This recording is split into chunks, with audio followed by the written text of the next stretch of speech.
14 months after my wife passed away, the house still felt unfinished, like something important had been left behind. The only thing that truly comforted me was the necklace she wore every day. Then, without my knowledge, it disappeared. I didn't learn the truth until my phone rang a few days later. A stranger's voice said quietly, "Sir, I'm calling because your wife asked me to." I froze. He continued, "There's something inside that necklace you were meant to see." That was the moment everything I believed about my family began to shift. Hello everyone, thank you for being here with me. Before we continue, take a moment to like the video, subscribe to the channel, and tell me in the comments where you're watching from. I truly enjoy reading your stories. Just a quick note, some parts of this story are creatively adapted for reflection and learning. Any similarity to actual people or places is unintentional, but the message behind it may stay with you longer than you expect. The phone rang at exactly 3 in the afternoon. I was in the living room, sitting in the same chair I'd occupied every day since Elizabeth passed away. 14 months of routine, 14 months of absence. Her chair sat across from mine, untouched, as if she might return at any moment. The house was silent in a way that felt heavy, not peaceful, heavy. Loss does that, it turns quiet into pressure. My phone vibrated on the coffee table. Unknown caller, Portland area code. I considered ignoring it. Most calls these days were either sales pitches or people looking for something from me. I had very little left to give. Still, something in my chest tightened. A feeling I couldn't explain. I answered. "Hello, is this George Collins?" The voice was male, older, measured, almost cautious. "Yes, my name is Walter Quinn. I own Quinn's Fine Jewelry here in Portland. I'm calling because your wife asked me to." I straightened in my chair. "My wife," I said. "Elizabeth Collins." "I'm very sorry for your loss, Mr. Collins. We actually knew each other years ago, Jefferson High School, class of '69. My heart began to pound. Elizabeth had been gone for over a year. And yet here was a stranger calling about her now. "What is this about?" I asked. There was a pause, long enough to feel deliberate. "Your wife commissioned a necklace from me a couple of years ago. White gold. She gave me very specific instructions. She told me that if anyone other than you ever brought that necklace into my shop, I was to contact you immediately." The room seemed to tilt. "I don't understand," I said. "Two people came into my store today. A man and a woman. They sold me a necklace. The same one Elizabeth had me modify. I paid them $4,000 for it." My fingers went numb. "Who were they?" I asked. Another pause. "The woman introduced herself as Amanda Collins. I believe she's your daughter." I couldn't breathe. "Amanda and Lucas. That can't be right," I said. "The necklace is upstairs, in Elizabeth's jewelry box." "Mr. Collins," Walter said gently, "I think you should take a look." I stood, my legs unsteady, keeping the phone pressed to my ear. "Stay on the line." Each step up the staircase felt heavier than the last. I reached our bedroom. Elizabeth's dresser stood exactly where it always had. The small wooden jewelry box sat on top, just as it had for decades. I opened it. The space where the necklace should have been was empty. I searched anyway, lifted the velvet lining, moved her rings aside, her earrings, the watch I'd given her years ago. Nothing. The necklace was gone. My eyes fell to the lock. Scratched, forced, fresh marks in the brass. Someone hadn't just taken it. They'd broken in. I returned to the phone, my hand shaking. "It's gone," I said. Walter exhaled softly. I was afraid of that. Elizabeth prepared for this. She paid me in advance, told me exactly how to respond when this happened. 2 years ago, I asked, closer to 2.5. She was certain someone would try to sell it. She told me to buy it immediately, no questions, and then call you. I sat on the edge of the bed. Elizabeth sighed. The blanket still held a trace of her lavender soap. "Why would she expect this?" My voice cracked.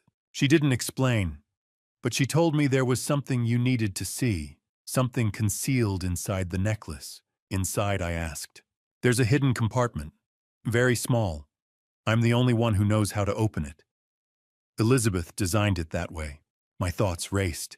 She'd planned this long before she died, before the illness, before everything fell apart. She had known Amanda would take it, and she had prepared for it. What's inside, I asked. A 3-digit number. She said you'd recognize it. Tell me the number. I think it's better if you see it in person, Walter said. If you're able, come by tomorrow. My shop is at 412 Northwest 23rd Avenue. I'll be there until 6. I wrote the address down on the notepad beside the bed.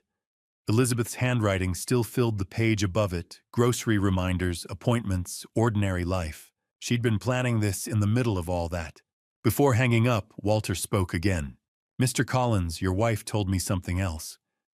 She said people would try to make you question yourself, that they'd tell you you were confused. But you're not. She said you'd need proof. My throat tightened. She really said that, exactly like that. We sat in silence for a moment. Thank you for calling, I said. I wish the circumstances were different, he replied. But Elizabeth wanted you protected. Whatever's happening now, she saw it coming. The call ended. I stayed seated on the bed, holding the broken jewelry box, staring at the damaged lock. Amanda had been here, in our house, in our bedroom. She had gone through Elizabeth's things and taken the one piece that mattered most. The necklace Elizabeth wore every day for 20 years. The one she touched when she was anxious. The one she never removed unless she had to. Amanda sold it for $4,000. I walked to the window and looked out at the maple tree in the yard, the one Elizabeth and I planted when Amanda was 5. I remembered scraped knees, tears, Elizabeth's hands tending wounds. That little girl was gone. I no longer recognized the woman she'd become. But Elizabeth had recognized it, and she'd acted. I pulled out my phone and stared at Amanda's name. For a moment, my finger hovered over the call button. Then I stopped. If I called now, she'd deny it. Twist the story.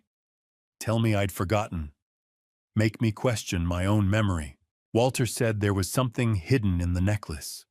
A message Elizabeth had left just for me. I needed to see it first.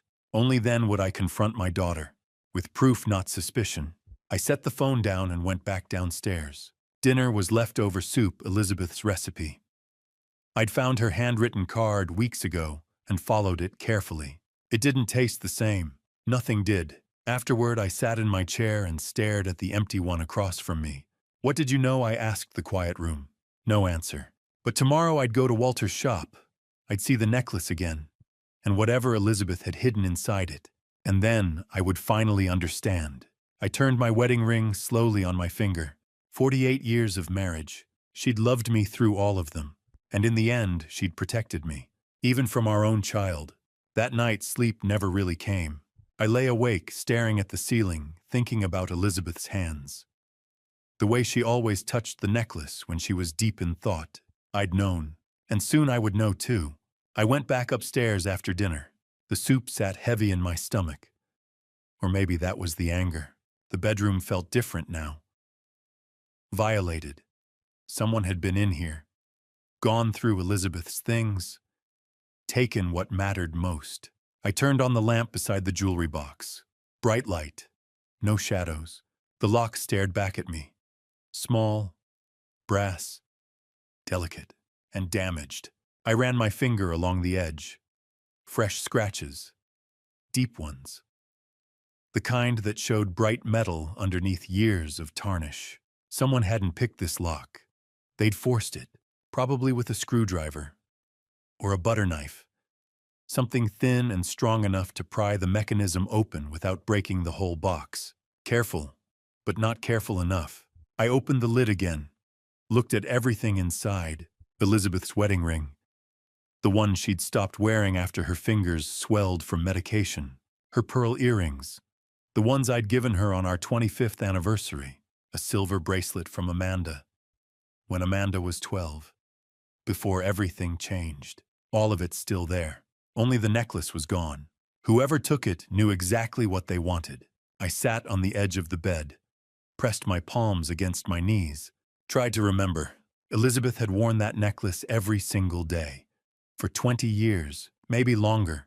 I'd see her at breakfast. Sunlight through the kitchen window, the white gold catching the light. She'd touch it sometimes when she was thinking. Her fingers finding the small heart-shaped clasp. In the garden, dirt under her nails, tomatoes in a basket. The necklace resting against her collarbone. On our anniversary. 3 years ago. Before she got sick. We'd gone to that Italian place on Division Street. She'd worn her blue dress, the necklace. I'd reached across the table to hold her hand. She'd touched the necklace with her other hand.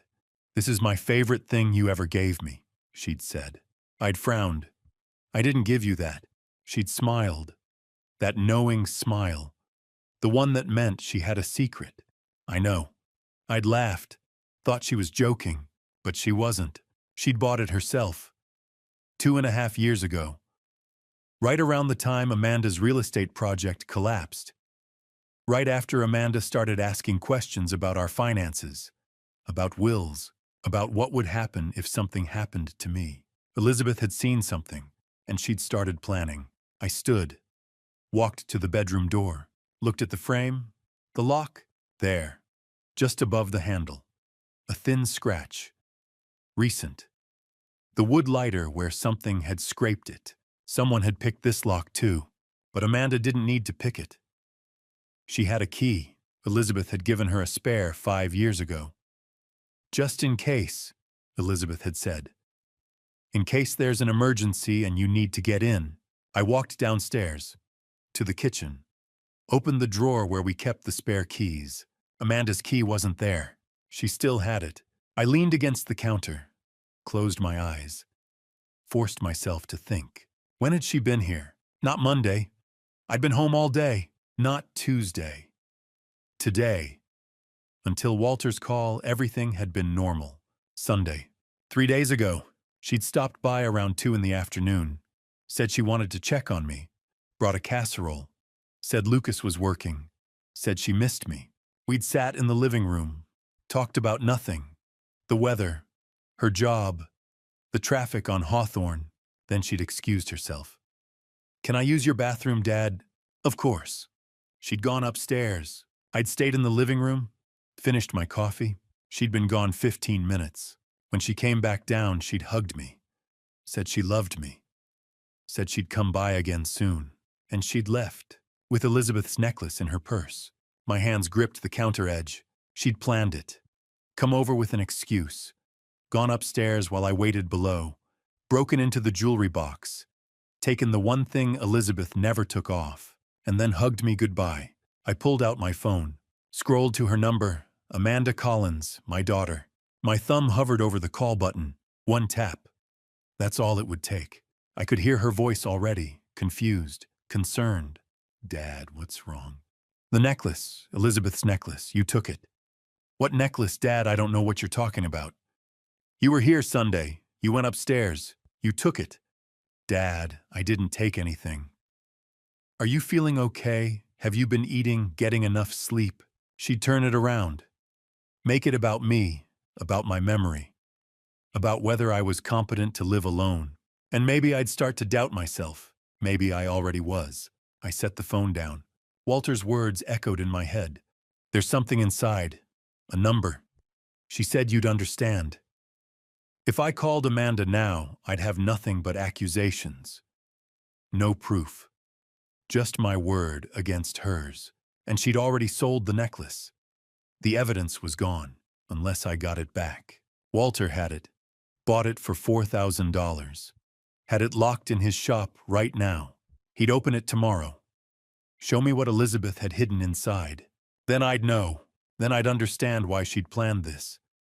What she'd seen coming. And then I'd confront Amanda. With evidence. With answers. Not like this. Not blind and angry and desperate. I made myself a cup of tea. Earl Grey, Elizabeth's favorite. Sat at the kitchen table. The same table where we'd eaten breakfast together for 48 years. The clock on the wall ticked. Each second louder than the last. I thought about Elizabeth's hands. The way she'd held her coffee cup. The way she'd touched that necklace when she was worried about something. She'd been worried about Amanda. For years, maybe, and she'd done something about it. Built a plan, commissioned a necklace, paid a jeweler $4,000 in advance, left me a trail to follow, even knowing she wouldn't be here to see it. That's love. Not the easy kind. Not the kind that makes you feel good in the moment. The hard kind. The kind that protects you after they're gone. I finished my tea, washed the cup, dried it, put it back in the cabinet, set my alarm for 7. Walter's shop opened at 10. I'd be there when the doors unlocked. And tomorrow night I'd call Amanda, but not to ask questions, to tell her what I knew. I climbed the stairs one more time, stood in the bedroom doorway.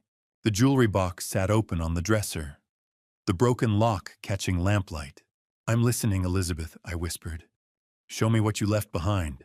I stood outside Quinn's fine jewelry at 10:15, staring at the gold leaf lettering.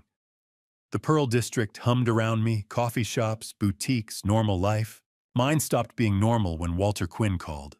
The shop looked modest, professional. A banner stretched across the brick, "Quinn's Fine Jewelry, established 1987. Portland's most trusted jewelry buyer. Fair appraisals, immediate payment. No questions asked." I pulled out my phone, Googled the shop. 4.8 stars. 347 reviews. Best prices in Portland. Fast, professional, discreet. Walter paid me more than 3 other shops combined. Amanda would have seen these reviews. Lucas, too. Elizabeth knew they would. I pushed the door open. A bell chimed. Display cases lined both walls. Vintage rings, bracelets, watches. At the back counter, a man looked up from a jeweler's loupe. Walter Quinn. 68, maybe. Wire-rimmed glasses. White hair. Vest over a dress shirt. "George Collins?" he asked. I nodded. "Come with me." The back room was small. Workbench, tools, a safe in the corner door open. Walter reached inside, pulled out a black velvet box. My chest tightened. "Before I open this," Walter said, "I want you to understand something. Your wife came to me in spring of 2023, 2.5 years ago. She asked if my shop had a good reputation for buying estate jewelry. I said yes. She asked if people search online before they sell. I said most do." He tapped the box. "She said, good. Then when my daughter needs money, she'll find you." I stared at the box. "Elizabeth paid me $4,000. Walter continued. "In cash. She said when someone brought this necklace in, I was to buy it immediately. No haggling. Then call you. She knew Amanda would sell it. She knew someone would." Walter opened the box. The necklace lay coiled inside. 14-karat white gold. Delicate chain. Heart-shaped clasp. I couldn't breathe. I'd seen that necklace 1,000 times. Around Elizabeth's neck, on her dresser, in photographs. But I hadn't seen it in 20 years. Not since the day I gave it to her. "Do you recognize this?" Walter asked gently. I reached out, touched the chain, cold, smooth. "I bought this," I said. My voice cracked. 20 years ago." Walter nodded. "Your wife told me. She said you saved for 6 months." I had. January 29th, 2005. Elizabeth's 50th birthday. I was working maintenance at the school district. 51 years old. Paycheck to paycheck. But Elizabeth never complained. Never asked for anything. So I skipped lunches, walked to work, put $20 a week in an envelope under the mattress. 6 months. $240. I took the bus downtown, went to 3 jewelry stores before I found this one. It cost $238. Elizabeth cried when I gave it to her. She wore it every day for 20 years. She wore it the day she came to see me, Walter said. She told me this necklace saved me once when George chose me. Now it's going to save him. I looked up. What did she mean? Walter turned the necklace over, pressed the side of the heart clasp. It clicked. A tiny compartment opened. Inside, engraved into the metal, 291. She had me add this, Walter said. A false back, hidden. Only I know how to open it.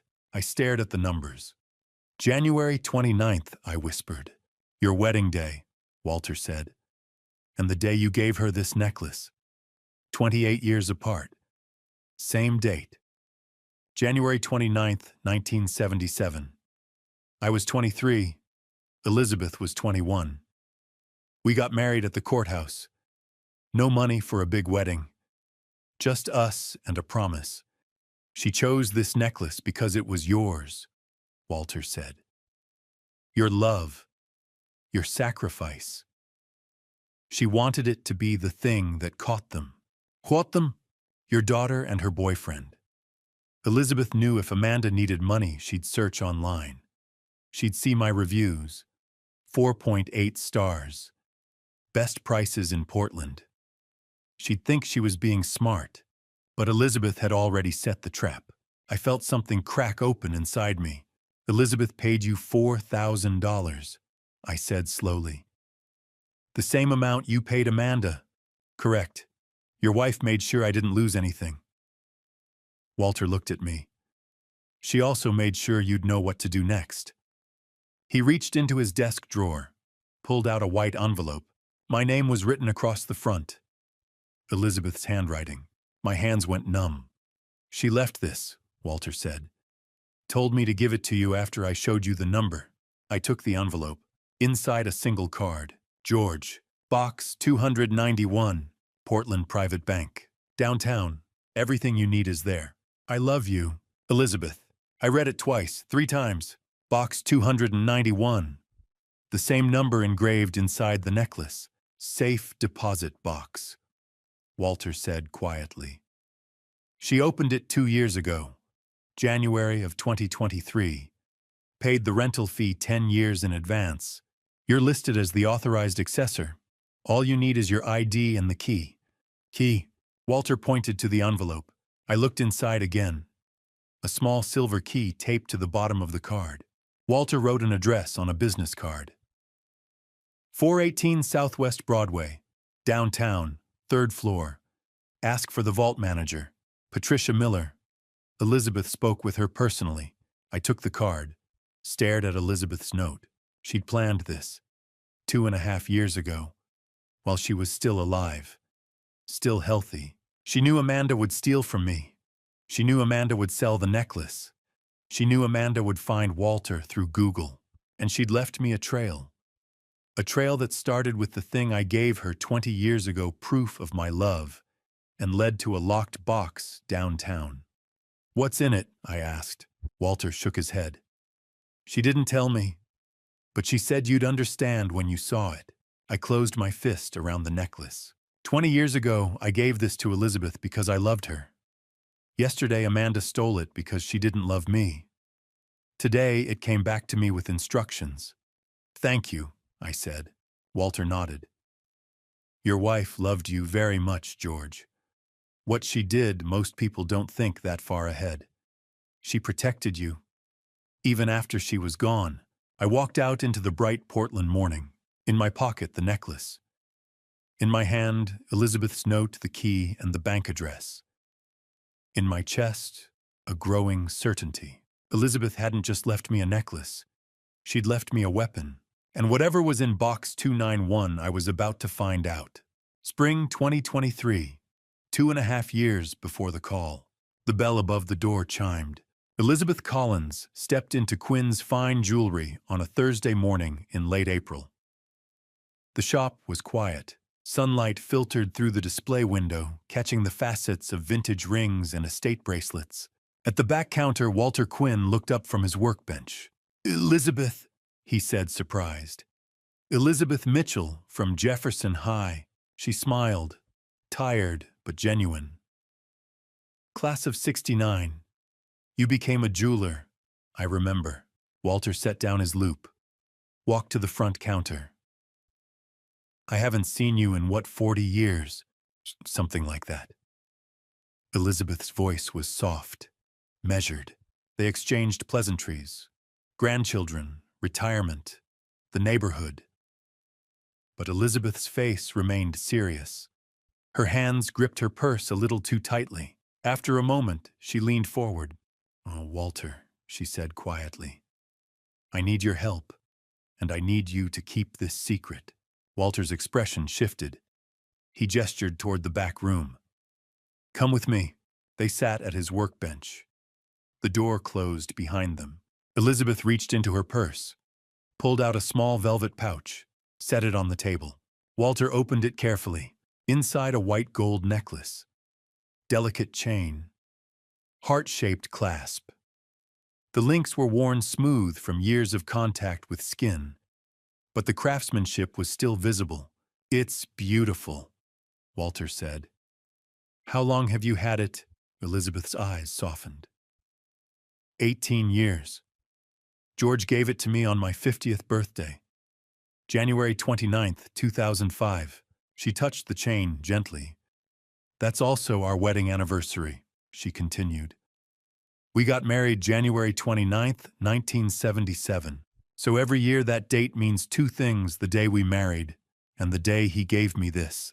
Walter examined the necklace under his loupe. "He has good taste." Elizabeth smiled, sad, proud. "He saved for 6 months. We weren't rich. We've never been rich. But he wanted to give me something that would last." She looked up. "And it has. I've worn it almost every day for 18 years. It's been repaired twice. New clasps, reinforced links. But the chain is original." Walter set the loop down. "What do you need?" Elizabeth took a breath. "I need you to modify it," she said. "Add a hidden compartment inside the heart clasp. Engrave the number 291 inside for January 29th. Walter frowned. "Why this necklace? I could make you a new one." "No." Elizabeth's voice cracked. Her eyes filled with tears. "Because this necklace represents the moment George chose me," she said. 46 years ago, he married me. 28 years after that, he gave me this to celebrate." She wiped her eyes. "Now I'm 68. My health isn't good. And I'm watching my daughter turn into someone I don't recognize anymore. She looks at George like he's a problem to be managed, an asset to be controlled." Her voice dropped. "I need to protect him. And I want this necklace, the one he gave me when he had nothing, to be the thing that saves him."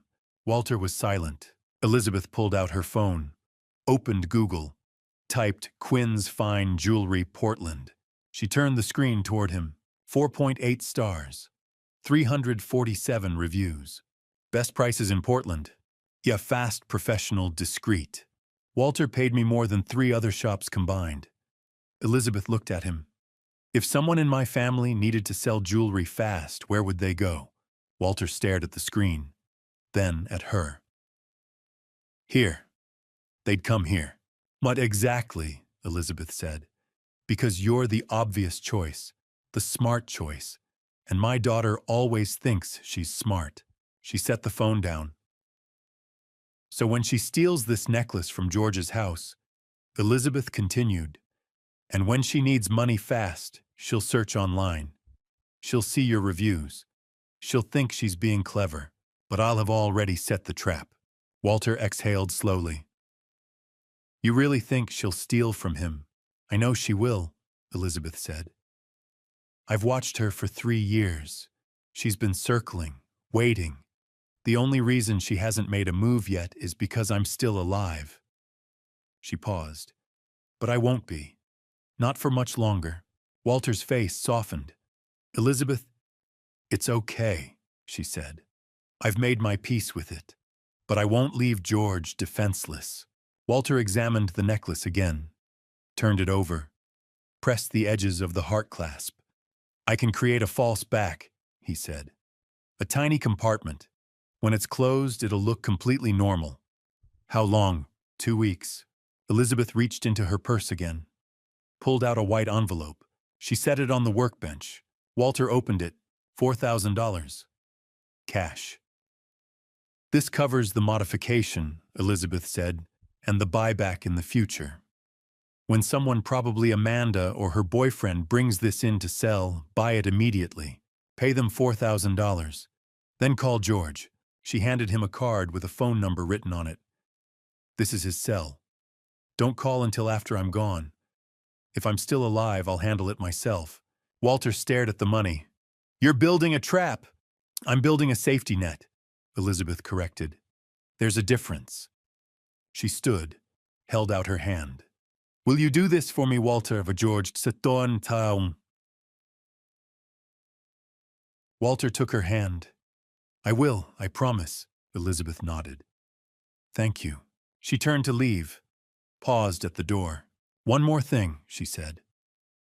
When you call George after you show him the necklace, give him this. She handed Walter another envelope, smaller, cream-colored. George's name written on the front in careful handwriting. What's inside? Walter asked. Elizabeth's smile was sad, knowing. Everything he'll need to fight back. She left. Walter stood in the doorway. Watched her walk down Northwest 23rd Avenue. Watched her disappear into the spring sunlight. He looked down at the necklace in his hand, the envelope of cash, the sealed letter. Elizabeth Collins was 68 years old, sick and running out of time. But she wasn't running scared. She was 3 steps ahead. 14 months later, Elizabeth died. 10 months after that, Amanda brought the necklace to Walter. Exactly as Elizabeth had predicted. She'd known. From 2.5 years out, she'd turned my gift, the necklace I gave her on her 50th birthday, into a weapon. Not to harm anyone, but to protect me. She'd taken the thing I gave her when I had almost nothing, and she'd made it the thing that would save me when I had no one. That's the power of love. It doesn't just endure. It plans. It prepares. It protects. Even when it's gone. I called Amanda at 6:30. Come over, I said. Both of you. Dad. Her voice was cautious. Is everything okay? Just come. 30 minutes later, the doorbell rang. I opened it. Amanda stood on the porch. Lucas behind her. Both of them wore expressions of concern. Fake. Practiced. Dad, Amanda said, stepping inside. You sounded upset. What's going on? I didn't answer. I walked to the living room. They followed. I gestured to the couch. Sit. They sat. I stood, reached into my pocket, pulled out the necklace, set it on the coffee table. The white gold caught the lamplight. The heart clasp gleamed. Silence. Amanda stared at it. Lucas shifted in his seat. Where did you find that? Amanda asked. Her voice was too careful, too controlled. You sold it, I said. To Walter Quinn. For $4,000. 3 days ago. Lucas's jaw tightened. Amanda blinked. Dad, I have no idea what you're talking about. You took it from my bedroom, I said. Sunday. When you said you were going to the bathroom. Amanda stood. I didn't take anything. I pointed to the necklace. The jewelry box lock was broken. There were fresh scratches on it. Shad, Amanda said slowly. I think you're starting to lose it. I froze. What?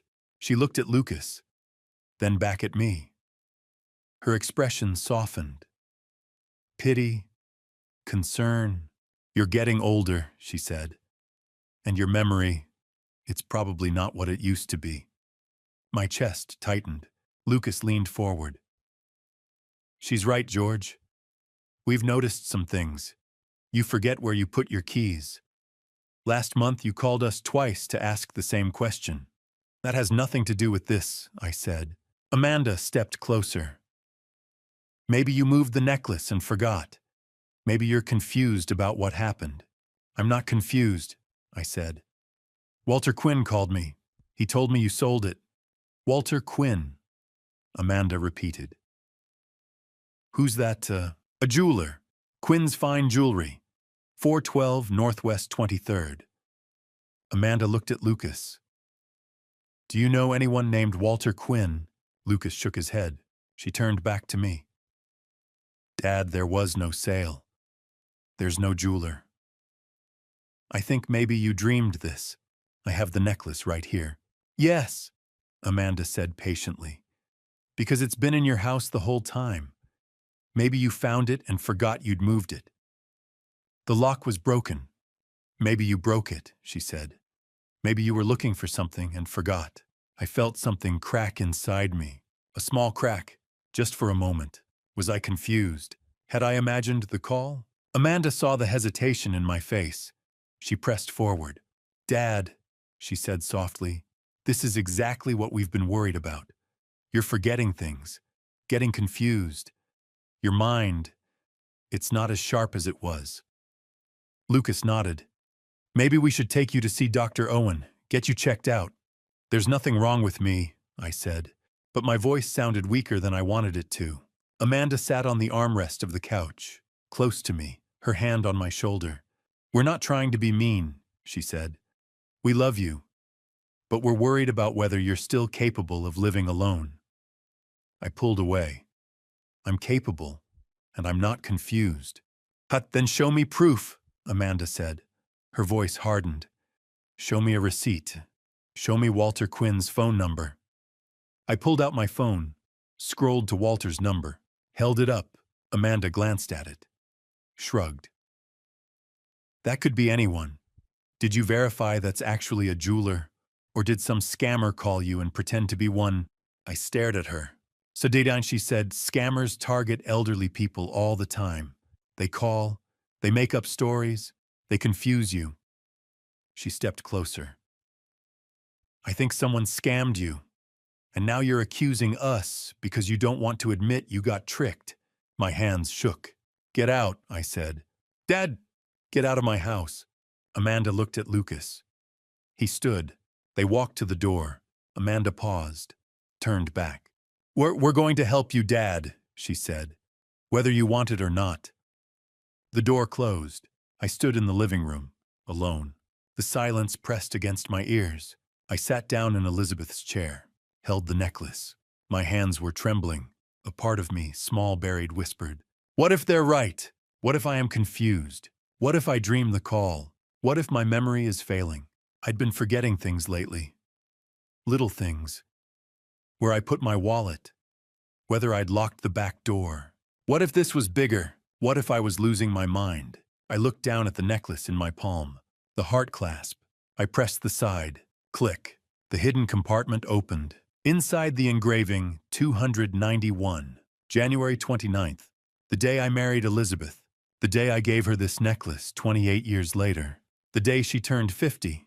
The day that meant everything. This wasn't a dream. This wasn't confusion. Elizabeth had planned this. Walter had called me. Amanda had sold the necklace. The number was real. The compartment was real. The trap Elizabeth set was real. I wasn't losing my mind. They were lying, and they were good at it. Good enough that for a moment, just a moment, I doubted myself.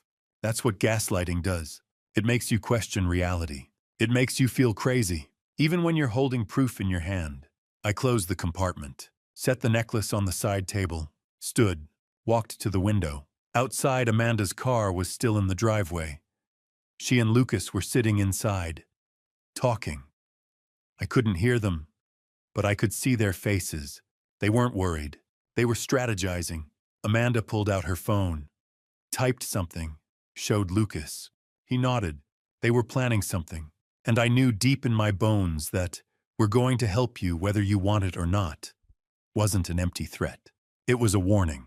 They were going to try to take control. My house, my money, my life. They'd use my age against me, my memory. Dr. Owen, maybe. A lawyer. Elizabeth had seen this coming.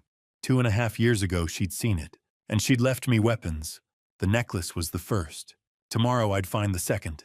Box 291, Portland Private Bank. Whatever Elizabeth left in that box, I needed it now. Because Amanda and Lucas had just declared war. And I wasn't going down without a fight.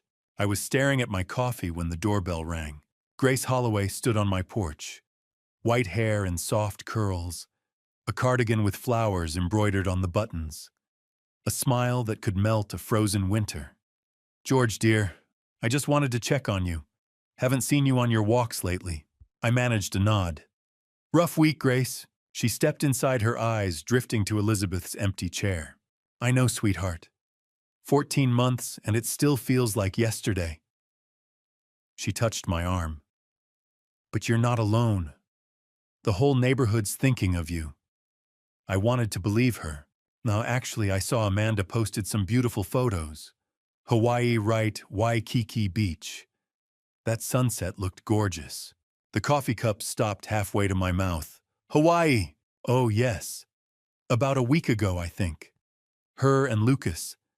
Lays the ocean, they looked like they needed the break. A week ago, 3 days after they sold Elizabeth's necklace. And Grace went exactly, do you remember? She blinked. Well, I saw the photos maybe 5 days ago. The post said they'd just gotten back. So it must have been the weekend before that. The numbers clicked together like tumblers in a lock. Grace left 20 minutes later. I barely heard her goodbye. The laptop sat on the living room desk.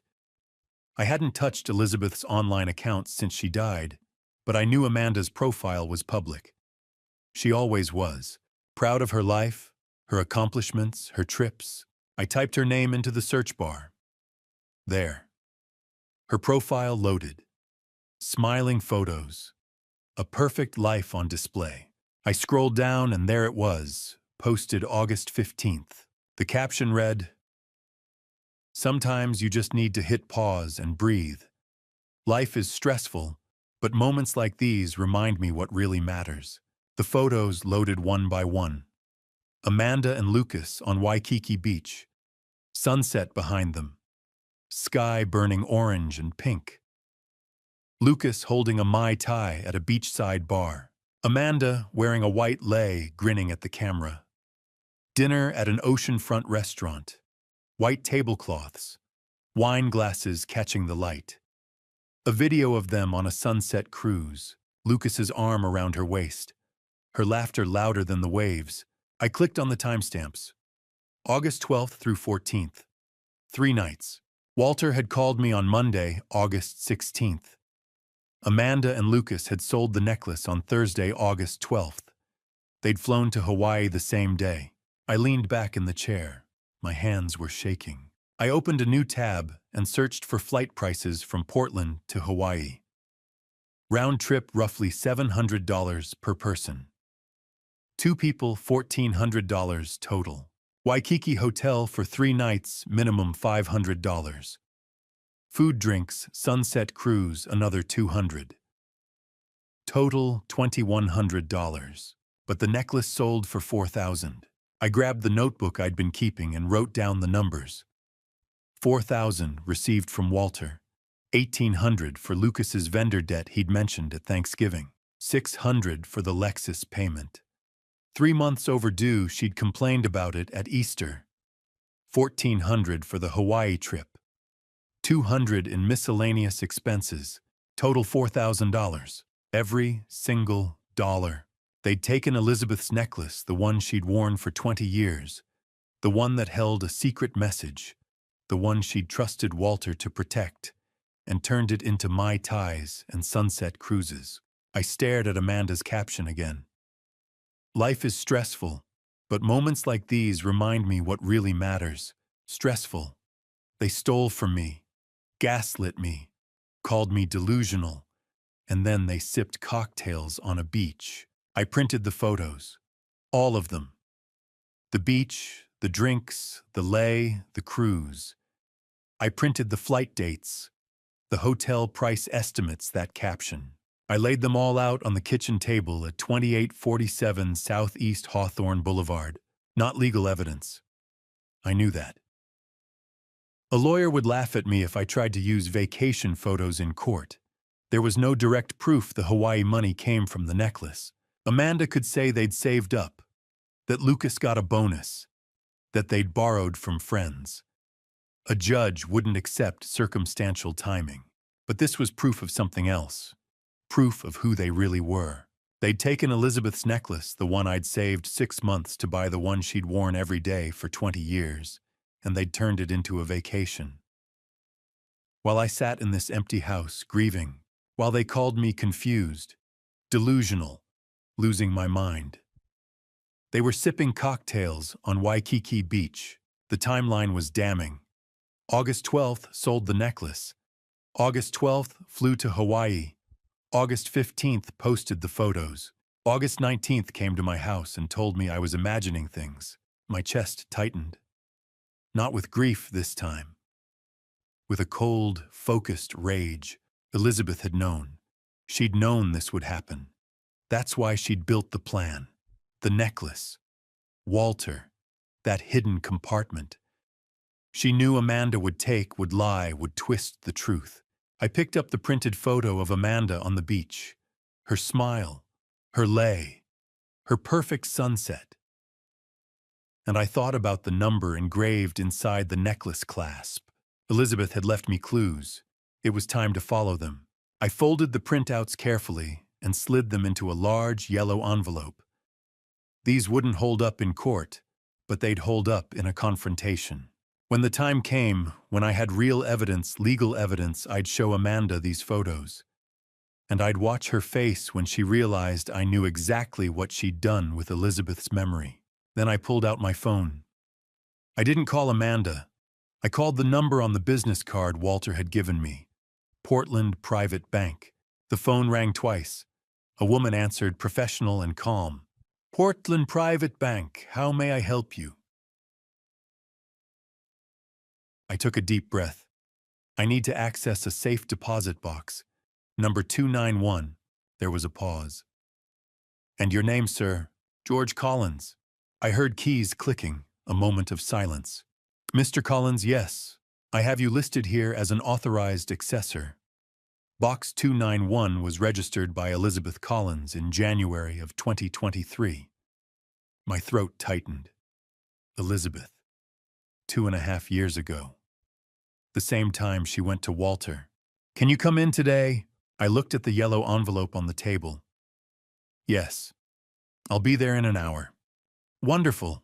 Ask for Patricia Miller when you arrive. 3rd floor vault services. Bring a government-issued ID. I will. I hung up, stood and walked to the window. Outside, the morning sun was climbing over the rooftops of southeast Portland. The neighborhood was waking up. People walking dogs, cars backing out of driveways, normal life. Mine had stopped being normal 2.5 years ago when Elizabeth started building a safety net. A net I was about to step into.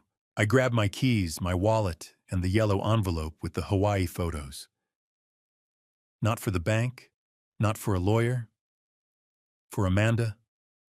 When the time came, and I walked out the door. I'd planned to go to the bank yesterday, but by the time I'd finished printing the Hawaii photos and organizing the evidence, it was almost 4 o'clock. The bank closed at 5. I decided to go Friday morning instead. Get there early, open box 291, find whatever Elizabeth had left. Then the knock came. 3 sharp raps, loud, insistent. I opened the door to find a man in a gray suit standing on my porch. Polished shoes, briefcase in hand, 50s, thinning hair combed back, sharp eyes behind wire-rimmed glasses. George Collins, he said. Yes. He extended a business card. Martin Hale. I'm an attorney. I specialize in elder law and conservatorship cases. My chest tightened. What do you want? May I come in? This concerns your daughter Amanda. I hesitated, then stepped aside. He walked into my living room, sat on the couch without being invited, and set his briefcase on the coffee table. I remained standing. Mr. Collins, he said, pulling out a folder. Your daughter has retained my services due to concerns about your capacity to manage your affairs. My what? Your cognitive capacity. Your ability to make sound decisions regarding your health finances and living situation. I stared at him. There's nothing wrong with my capacity. Martin Hale didn't smile or frown. Just opened the folder and pushed the first document across the table. A medical report. Letterhead Owen Mercer, M.D., Family Medicine, Portland, Oregon. Dated July 2nd, 2025. 6 weeks ago. I picked it up and read. Patient presence with family concerns regarding memory and decision-making capacity. Daughter reports increased forgetfulness, confusion about dates, difficulty managing finances. Patient appears lucid during visit. but may require formal cognitive screening. My hands shook. This is false. I never said any of this. Dr. Owen documented family concerns. Your daughter called ahead of your appointment and expressed worry about your memory. I don't have memory problems. Martin pulled out a second document. This is a witness statement from Grace Holloway, your neighbor, signed August 7th. I took it. Grace's signature was at the bottom, neat and careful. The statement read, I have known George Collins for 12 years. In recent months, I've observed concerning behavior. On July 20th, he asked if I'd seen Elizabeth, his late wife, who passed away over a year ago. He frequently forgets appointments and has mentioned leaving his keys in unusual places. He seems confused at times and may not be safe living alone. My vision blurred. Grace didn't say that. Not like this. She signed it. In what context? Did Amanda ask her leading questions? Twist her words? Martin's expression didn't change. Ms. Holloway signed the statement voluntarily. He pushed a third document forward. Petition for conservatorship. Petitioners Amanda Collins and Lucas Reed. Respondent George Collins. I read the grounds. Respondent exhibits cognitive decline, including memory loss, confusion, and impaired judgment. Respondent is unable to manage financial affairs and poses a risk to his own safety. Petitioners request full conservatorship of person and estate with Amanda Collins appointed as conservator. My throat closed. When was this filed? It hasn't been filed yet. Amanda wants to give you an opportunity to cooperate voluntarily. If you agree to certain terms, we can avoid court proceedings. Cooperate how? Undergo a formal capacity evaluation. Allow Amanda to assist with your financial management. Transition to a living arrangement with more support, whether that's in-home care or assisted living. I don't need assisted living. That's for the evaluator to determine. And if I refuse, Martin closed the folder. We file the petition on Monday. The court will order a capacity evaluation. If the findings support the petition, conservatorship will be granted whether you agree or not. I stood. Get out. Mr. Collins, get out of my house. Martin stood slowly, packed his documents back into the briefcase, and walked to the door. He paused. Your daughter loves you, Mr. Collins. She's trying to protect you. She's trying to control me. Martin left. The door closed. I stood in the silence. I sat back down and spread the documents on the coffee table. The medical report, the witness statement, the petition. I looked at the dates. July 2nd, Dr. Owen appointment, 6 weeks ago. Late July, Grace's statement collected. Early August, Martin Hale retained. Petition drafted. August 12th, necklace sold. August 20th, today, ultimatum delivered. They'd been planning this for months. This wasn't a reaction to my confusion. This was premeditated. Amanda had called Dr. Owen before my appointment, planted concerns, twisted his notes. She'd talked to Grace, asked leading questions, got a signature. She'd hired a lawyer and drafted legal documents. And then, on August 12th, she'd sold Elizabeth's necklace for $4,000. This wasn't impulsive. This was a systematic, calculated plan to take control of my life, my home, my money, my freedom. I looked at the petition again. Full conservatorship of person and estate. If they succeeded, Amanda would control everything. Where I lived, how I spent my money, whether I could leave the house. I'd lose my autonomy, my dignity, my life. Elizabeth had seen this coming 2.5 years ago. She'd known Amanda would do this. And she'd left me weapons. The necklace. Walter. Box 291. But I hadn't opened the box yet. And now I was running out of time. 7 days. I picked up my phone and scrolled through my contacts. Found the name Elizabeth had written in her will. James Cartwright, attorney at law, Elizabeth's lawyer, the one who'd handled her estate. I pressed call. The phone rang twice. James Cartwright. Mr. Cartwright, this is George Collins, Elizabeth's husband. There was a pause. Then, George, I've been waiting for your call. My breath caught. You have. Elizabeth told me you'd call when the time came, when Amanda made her move. She knew everything, George, and she left instructions, detailed ones. I closed my eyes. What do I do? First, don't sign anything Martin Hale gives you. Don't agree to any evaluations. Don't let Amanda into your financial accounts. Okay. And have you been to Portland Private Bank yet? Box 291. I looked at the yellow envelope on the side table. The Hawaii photos. The evidence I'd gathered. Not yet. I was going this morning. Then Martin Hale showed up. Go tomorrow, Saturday. The vault is open until noon. Patricia Miller is expecting you. Everything you need is in that box. What's in it? James's voice softened. Elizabeth's countermeasures. She built a safety net, George, and it's time to use it. I spread everything across the kitchen table. The Hawaii printouts, Martin's legal documents, Walter's business card, the bank confirmation. Rain tapped against the window. The house was too quiet. I pulled out a yellow legal pad and drew a line down the center of the page. Left side their plan, right side Elizabeth's plan. I started writing, at their plan. July 2nd, 2025. Doctor's appointment. Family concerns report filed. Late July, Grace's statement collected. Date unclear, but before August. Early August, Martin Hale retained. Conservatorship petition drafted. August 12th, necklace stolen and sold. August 12th through 14th, Hawaii vacation. $4,000 spent. August 16th, Walter called me.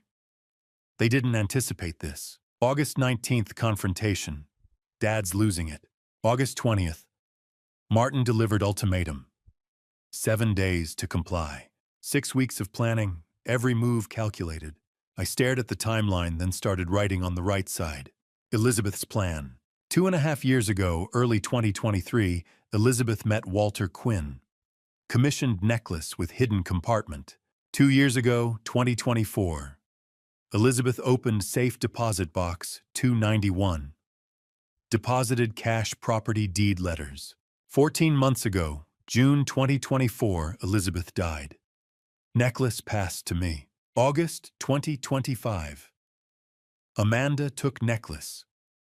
Walter called. Number 291 revealed. Tomorrow, August 21st, I open box 291. Elizabeth had started her plan 2 years before Amanda started hers. She'd known. Not the details. Not every move. But she'd known the nature of it. That Amanda would take, would manipulate, would try to control. So Elizabeth had built a safety net. The necklace. The number. The vault. A trail only I could follow. I walked into the living room.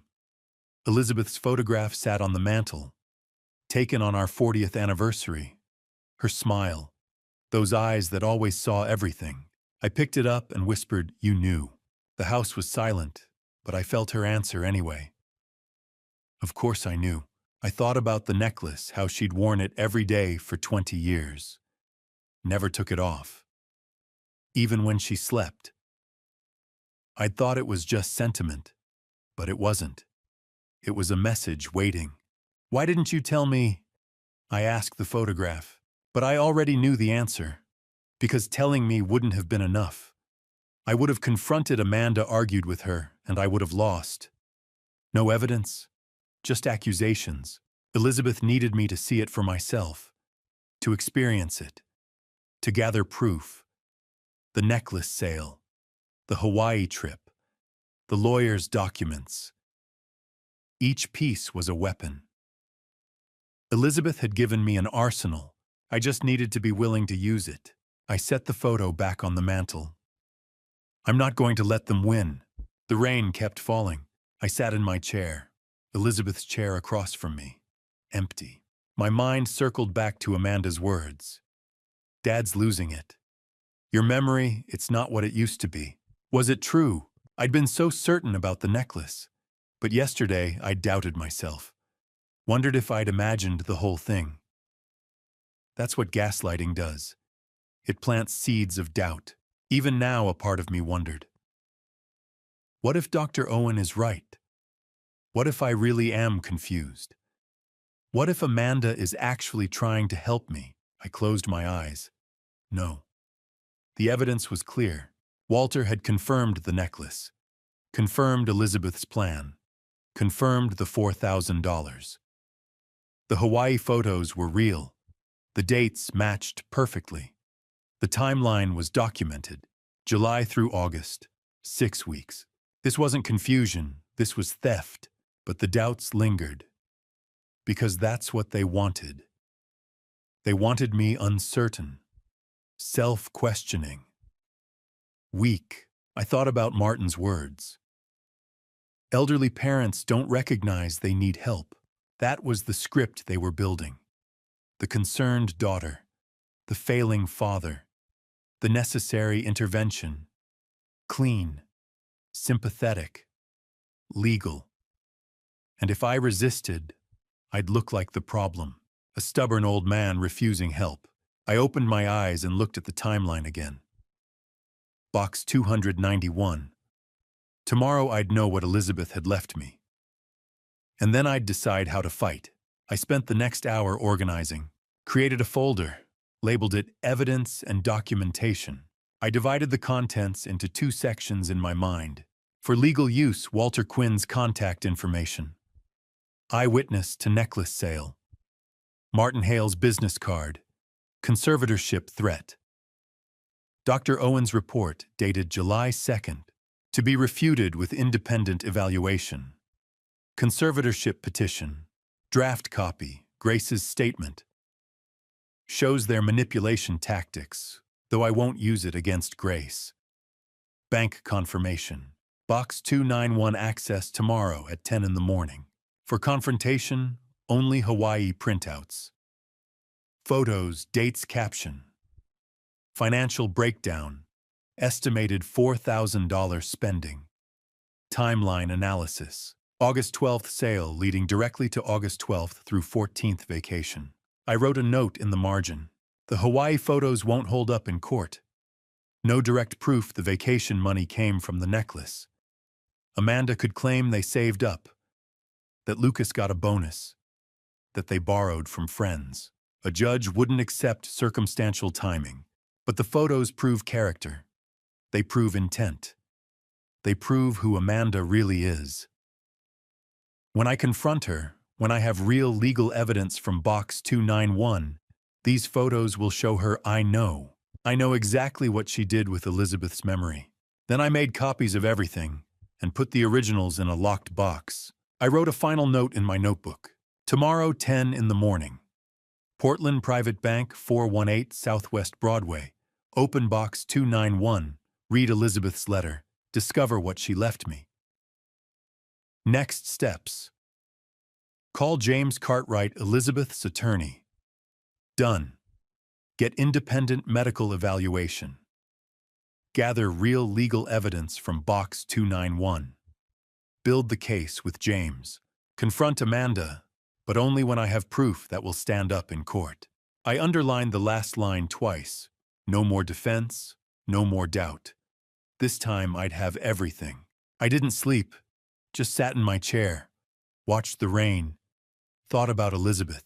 She'd loved me for 48 years. She'd understood me better than I understood myself. And she'd protected me, even from the grave. At 6 in the morning, the rain stopped. Light broke through the clouds, gray turning to gold. I stood showered and dressed. Put the evidence and documentation folder into my leather briefcase. The Hawaii photos were in there, not as legal evidence, but as a reminder of what they'd done, of who they really were. At 9:30, I climbed into my pickup truck. Portland Private Bank, 418 Southwest Broadway. Box 291 was waiting, and so was Elizabeth's truth. Whatever she'd left in that box, recording documents, instructions that would be the real evidence. The evidence that would stand up in court. The evidence that would protect me. The Hawaii photos were just the beginning. Tomorrow I'd have the rest. The Portland Family Medicine Clinic was nearly empty on Saturday afternoon. James Cartwright and I walked through the glass doors at 2 o'clock. The receptionist looked up, surprised. "We're here to see Dr. Owen Mercer." James said, his voice calm and professional. The voice of a man who'd done this 1,000 times. "Do you have an appointment to sell?" "No, but he'll want to see us." James handed her his card. "Attorney at law." She picked up the phone, spoke quietly, then nodded toward the hallway. "Room 3, he'll meet you there." We walked past empty exam rooms. The fluorescent lights hummed overhead. My briefcase felt heavy in my hand. Inside was the retraction. We needed him to sign the audio recording Elizabeth had left, and the timeline James and I had built this morning after I opened box 291. Dr. Owen Mercer was waiting in his office. 58 years old, graying hair, wire-rimmed glasses. He looked smaller than I remembered. "Mr. Collins, I wasn't expecting you. Is everything all right?" So I know how I said, "It's not." James stepped forward and extended his hand. "James Cartwright. I'm the attorney for Elizabeth Collins's estate. We need to talk about your report dated July 2nd. Dr. Owen's face changed. The color drained. "I have patients this afternoon. Your schedule says otherwise," James said. "And this won't take long, if you cooperate." Dr. Owen looked at me, then at James, then back at me. "What is this about?" I set my briefcase on his desk, opened it, and pulled out the medical report. "This. The report you wrote. The one that says I'm confused, forgetful, that I need cognitive screening." Dr. Owen swallowed. "Mr. Collins, I documented what your daughter told me. My daughter lied," I said, "and you knew it." James pulled out a chair and sat. I remained standing. "Dr. Owen, we have reason to believe you were compensated to write a false medical report. That constitutes fraud, medical malpractice, and conspiracy to commit elder abuse." Dr. Owen's hands started shaking. "I don't know what you're talking about." James reached into his briefcase, pulled out a small audio recorder, and set it on the desk. Elizabeth Collins recorded a conversation between Amanda Collins and Lucas Reed 6 months before she died. They discussed several things, including bribing a doctor to write a false cognitive assessment. Dr. Owen sat down heavily. "We can play it if you'd like," James continued. "But I think you know what's on it." Silence. I leaned forward. $3,000. "That's what she paid you." Dr. Owen's face crumbled. "I didn't want to." "You have to understand." "I didn't want to." "Then why did you—" He took off his glasses and rubbed his eyes. "Deborah, my wife. She has cancer. Stage 3 ovarian. The treatment, we're drowning. $45,000 in debt. The insurance doesn't cover everything. We've been selling furniture, borrowing from family." He looked up at me, his eyes red. "Amanda came to me in late June. She knew about Deborah. She said you were declining, that your family was worried, that they needed documentation for a conservatorship. I never said I was confused," I said. "See, I know." His voice was barely a whisper. "She told me what to write. She said it was just a formality, that you'd agreed to an evaluation, that she was trying to help you. And you believed her." I wanted to believe her. "She offered $3,000. Cash. Said it would be delivered after the report was filed. And it was," he nodded. "2 days later, in an envelope, no return address." James leaned forward. "Do you have any communication from Amanda, emails, texts?" Dr. Owen hesitated, then pulled out his phone. His hands were still shaking. He scrolled, stopped, and turned the screen toward us. I read the messages. June 28th. Dr. Owen, I need your help. My father is declining. Can we meet June 30? I know about Deborah's treatment. I want to help. $3,000. Just write the report as we discussed. July 1st. Your wife needs you. My father needs intervention. This helps everyone. Cash. No one will know. July 1st, okay. James took photos of the screen with his own phone. These messages constitute evidence of conspiracy and medical fraud. Dr. Owen put the phone down. Am I going to lose my license? That depends, James said. On what you do next. James pulled out a document and set it on the desk. A formal retraction, in writing, stating that your July 2nd report was based on false information provided by Amanda Collins, not on clinical observation, that George Collins showed no signs of cognitive impairment during your examination. Dr. Owen stared at the document, then nodded. He turned to his computer, opened a document, and started typing. After 5 minutes, he turned the screen toward us. I, Dr. Owen Mercer, hereby retract my medical report dated July 2nd, 2025 regarding George Collins. The report was based on misleading and false information provided by a third party, not on direct clinical observation. During our appointment, Mr. Collins demonstrated full cognitive capacity and showed no signs of impairment. He printed 3 copies, signed and dated each one, and handed them to us. I stood to leave and paused at the door. How is Deborah? Dr. Owen's face broke. She starts chemo next week. I thought the money would help, but I sold my integrity for it. Elizabeth had cancer too, I said. She never asked me to lie for her. She protected me instead, even after she died. I'm sorry, Mr. Collins. I'm so sorry. Sorry doesn't fix it, I said. But helping us does. We walked out. In the parking lot, James unlocked his car. That's our second piece. Walter's testimony that Amanda sold the necklace. Dr. Owen's retraction and the text messages proving fraud. Combined with what Elizabeth left in box 291, we have a case. What happens Monday? We file a police report. Theft, elder financial abuse, conspiracy, medical fraud. This isn't just civil anymore, George. This is criminal. I climbed into my truck. James leaned against the door. You did good today. Elizabeth would be proud.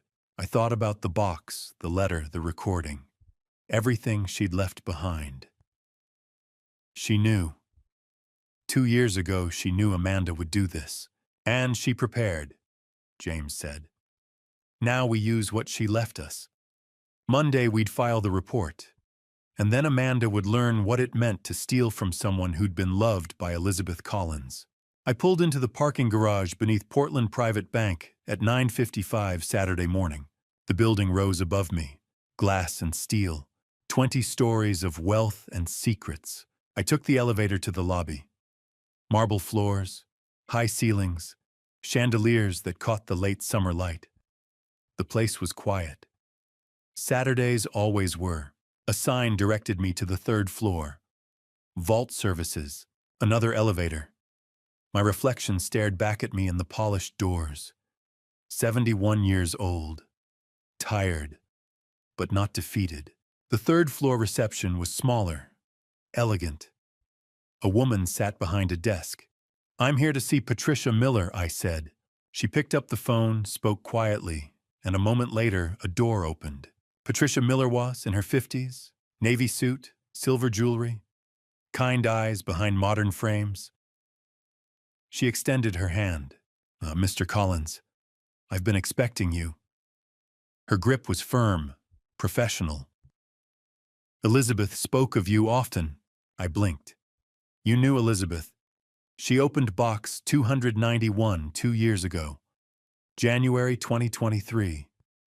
She was very particular about the arrangements. She wanted to make sure you'd have access when the time came. She knew, I said quietly. She knew, Patricia agreed. She led me through a security checkpoint, checked my ID, had me sign a register, then through a second door with a keypad. We descended in an elevator. The hallway at the bottom was sterile. Concrete walls, fluorescent lights, a heavy steel door at the end. Patricia used a key card and entered a code. The door opened with a hydraulic hiss. The vault room was larger than I expected.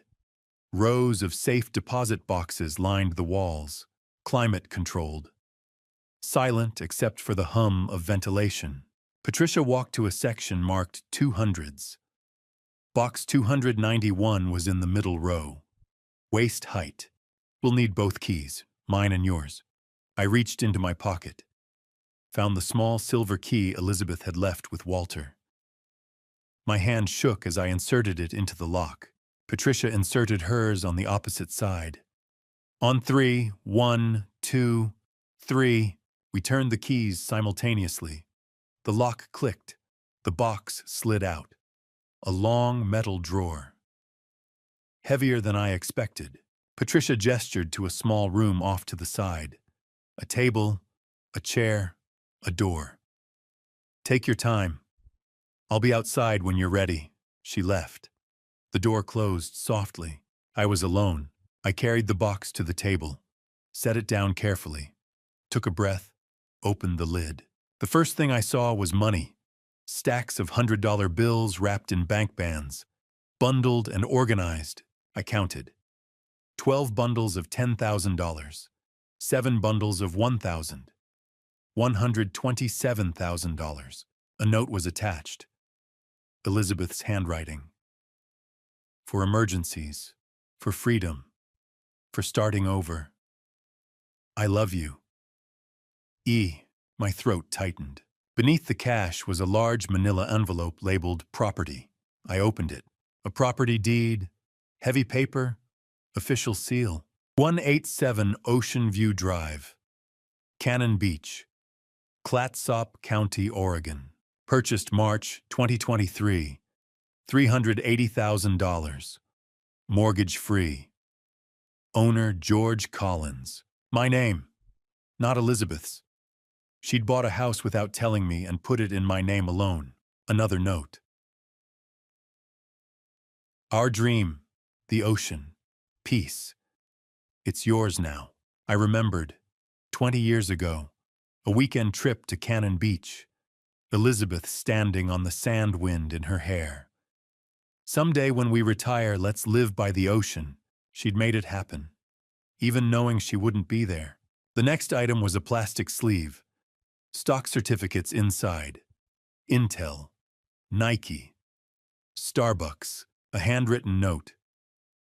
Current value approximately $80,000 for security, for peace of mind. I wanted this for Amanda's education once, but not anymore. I stared at that line. Not anymore. The next item made me stop. A small digital audio recorder. Silver. Modern. A post-it note stuck to the top. Elizabeth's handwriting, play me first, E. I picked it up and pressed play. Elizabeth's voice filled the small room. George, my love, if you're hearing this, I'm gone. And Amanda has made her move. 6 months ago, I hid a recorder in our living room, behind the clock on the mantel. I suspected Amanda was planning something. I needed proof, not suspicion. Proof. Her voice was calm, strong. The voice I'd loved for 48 years. What you're about to hear was recorded on February 14th, 2024. Valentine's Day. You were at the hardware store. Amanda and Lucas came over. They didn't know I was in the bedroom listening. A click. The recording changed. Different voices now. Younger. Sharper, Amanda's voice. We need to move faster. Dad's still sharp. We need documentation. Lucas. The doctor thing is risky. Amanda. Owen's desperate. His wife has cancer.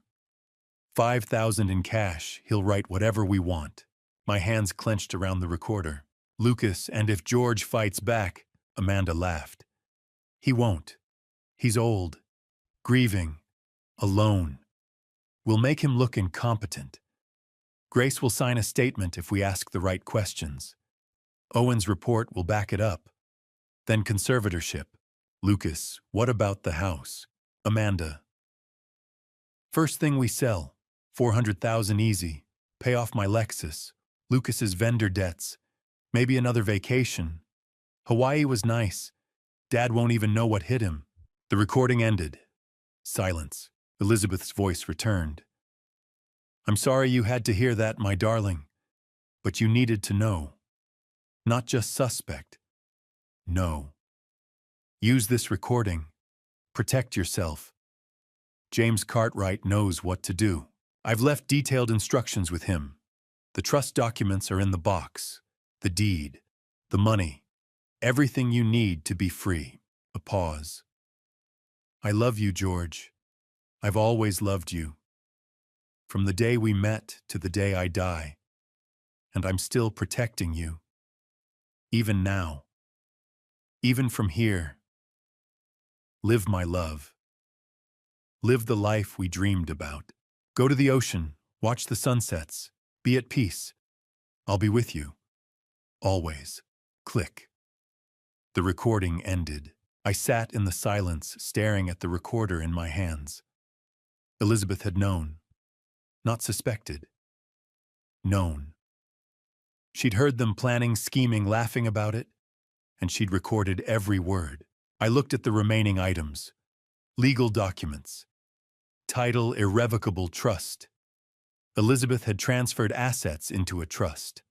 I was the sole beneficiary. Amanda was explicitly excluded. The trust couldn't be touched. Couldn't be contested. Elizabeth had locked everything away from Amanda's reach. 2 years ago. I gathered the items carefully. The recorder and trust documents I kept out. The rest I placed back in the box. Patricia Miller was waiting in the hall. Are you all right, Mr. Collins? I looked at her. I am now. She smiled. Elizabeth was a remarkable woman. Yes, I said. She was. I walked out into the late morning sun. The recorder was in my pocket. Elizabeth's voice still echoing in my mind. Amanda's voice, too. Cold. Calculating. Laughing. Ma, Dad won't even know what hit him. But I did know. Now I knew everything. And this afternoon I'd use it. Before I reveal what Elizabeth left behind, let me ask you this. What do you think is coming next? If you're still here with me, drop a comment and share your thoughts. I really want to know what's going through your mind right now.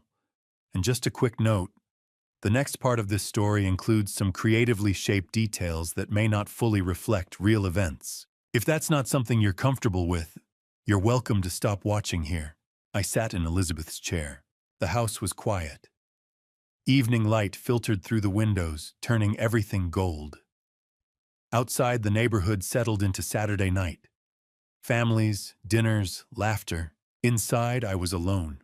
The envelope sat on the coffee table. Cream-colored paper. Thick. Expensive. My name written in Elizabeth's careful handwriting. Sealed with red wax. I'd carried it home from the bank this morning. Through the confrontation with Dr. Owen. Through the long afternoon of planning with James. But I hadn't opened it. I wasn't ready. Now I was. I poured 2 fingers of whiskey, sat back down, and picked up the envelope. The wax seal broke with a soft crack. Inside, several pages. Folded. Elizabeth's handwriting covered every line. Dated January 10th, 2023. 2.5 years ago. I unfolded the pages, smoothed them on my lap, and started reading. My dearest George, if you're reading this, I'm gone. And Amanda has made her move. I'm writing this on January 10th, 2023. The doctors gave me the news yesterday. Stage 4. 12 to 18 months. The cancer took my body, my love. But it sharpened my mind. It gave me time. And I used that time to build a safety net. For you. 6 weeks ago, I started to suspect Amanda was planning something. Little comments. Questions about the house, about your memory, about whether you'd updated your will. So I hit a recorder, behind the clock on the mantel. On February 14th, 2024, Valentine's Day, you went to the hardware store. Amanda and Lucas came over. They didn't know I was in the bedroom listening. I heard everything, George. The bribery, Dr. Owen and his wife's cancer, $5,000 to write a false report, the conservatorship plan, Grace's statement, the timeline, the house sale, $400,000, split it, pay debts, take vacations, and the laughter. Amanda laughed, George. She said you wouldn't even know what hit you. It broke my heart, but it opened my eyes. My hands shook. I set the glass down. I couldn't tell you while I was alive. You would have confronted her. She would have denied everything. There'd be no proof, just accusations, and she'd have turned it around. Made you look paranoid, unstable, so I built this instead.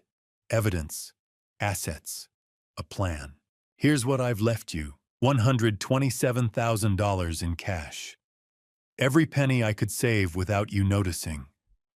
I'm sorry for the secrecy, but it's yours now. For freedom, for starting over. The house in Cannon Beach, 187 Ocean View Drive. I bought it in March 2023. Paid $380,000. Mortgage free. I put it in your name only. Amanda can't touch it. Do you remember, George, 20 years ago? That weekend at the coast, I stood on the beach and said, someday when we retire, let's live by the ocean. Well, someday is now. The house is yours. Go there. Live there. Watch the sunsets I'll never see. Stock certificates. $80,000. For security. For peace of mind.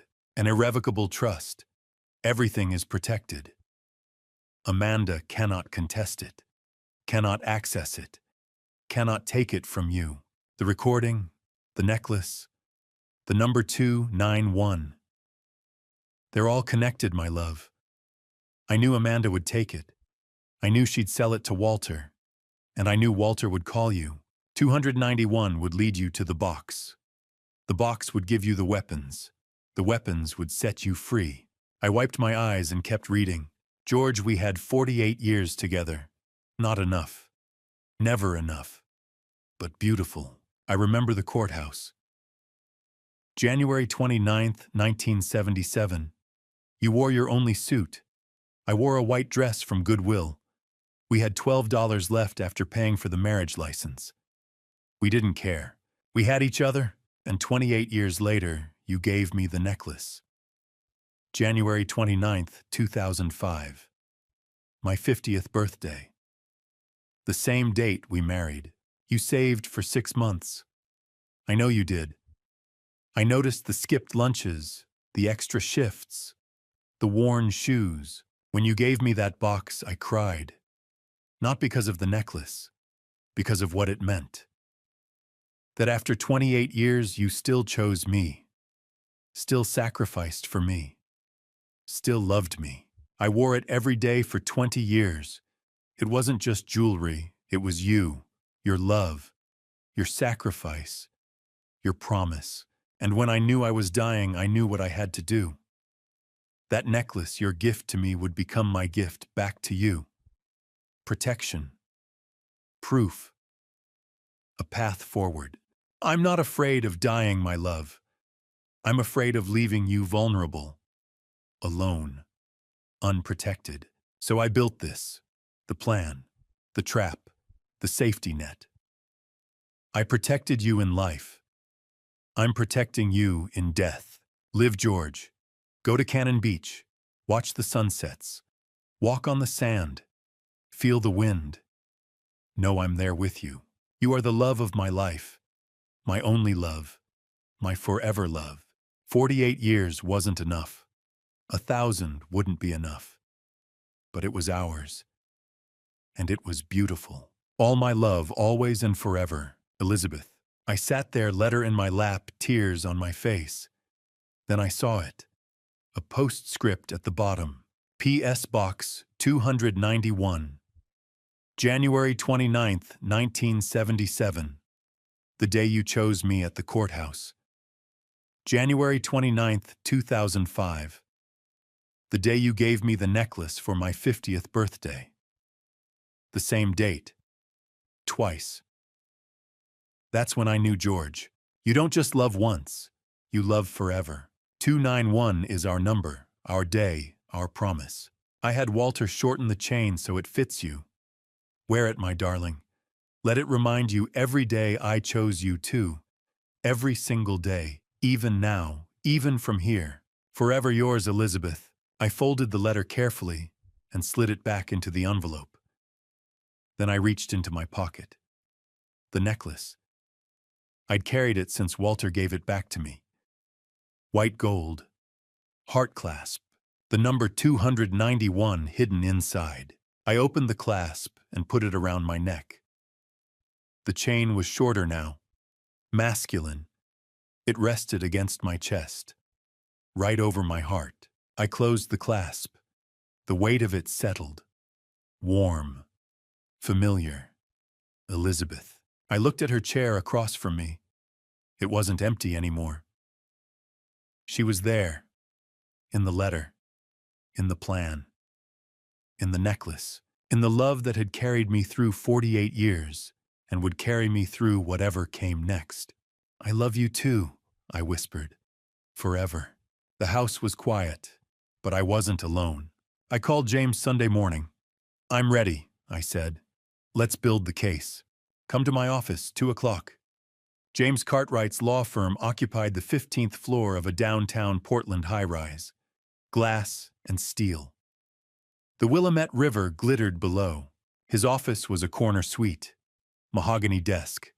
Floor-to-ceiling bookshelves lined with law volumes. Framed diplomas on the wall. Stanford Law. Oregon State Bar. I arrived at 2. The necklace rested against my chest, visible above my shirt collar. James noticed and nodded respectfully. Elizabeth, she wanted me to wear it? Then let's make sure her plan works. He led me to a conference room. Long table. Windows overlooking the city. I set my briefcase down and started pulling out documents. The audio recorder. Walter's written statement. Dr. Owen's retraction letter and text messages. The Hawaii printouts. Elizabeth's trust documents. The timeline I'd written. James spread everything across the table. Let's go through it, piece by piece. He picked up Walter's statement first. Walter Quinn's testimony is solid. Eyewitness to the sale. August 12th. Amanda and Lucas. $4,000 cash. He has a receipt with Amanda's signature. Walter's a respected businessman. Clean record, 38 years in business. A judge will believe him. He set it aside and picked up the audio recorder. This is the smoking gun. He pressed play. I'd heard it twice now. It didn't get easier. Amanda's voice. Owen's desperate. His wife has cancer.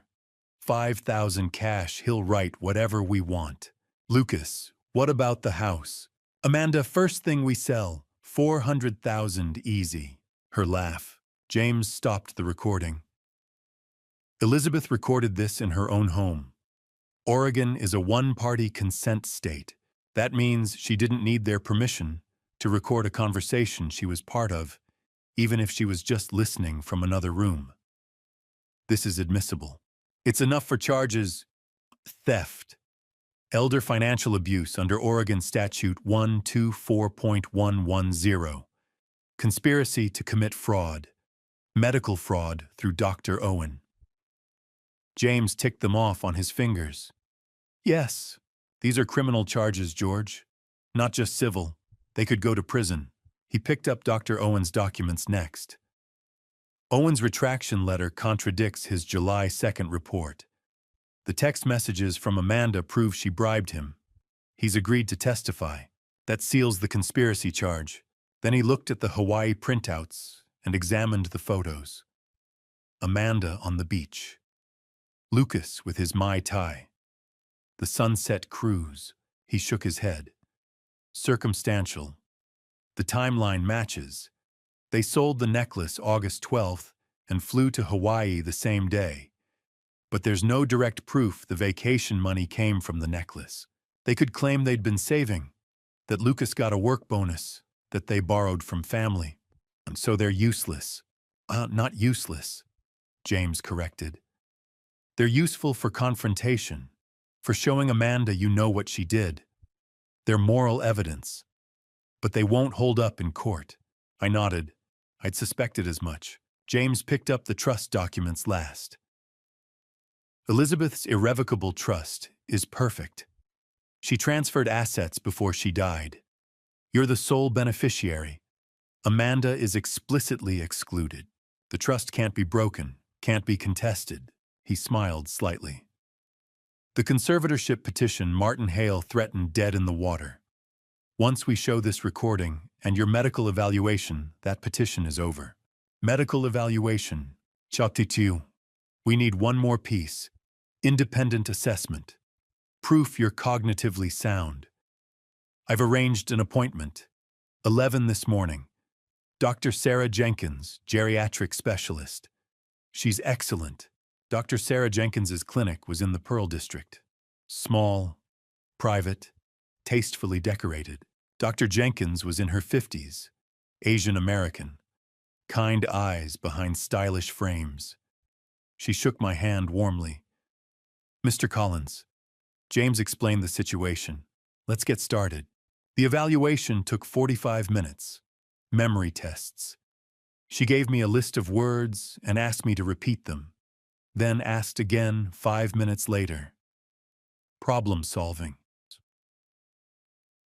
If you have $15 and buy 3 items for $3 each, how much change do you get? Orientation. What's today's date? Who's the president? What city are we in? Clock drawing. Draw a clock showing 3:15. Current events. Tell me about something you've read in the news this week. I answered everything easily. My mind was sharp, clear. The fog of grief had lifted. Dr. Jenkins smiled. Mr. Collins, your cognitive function is excellent.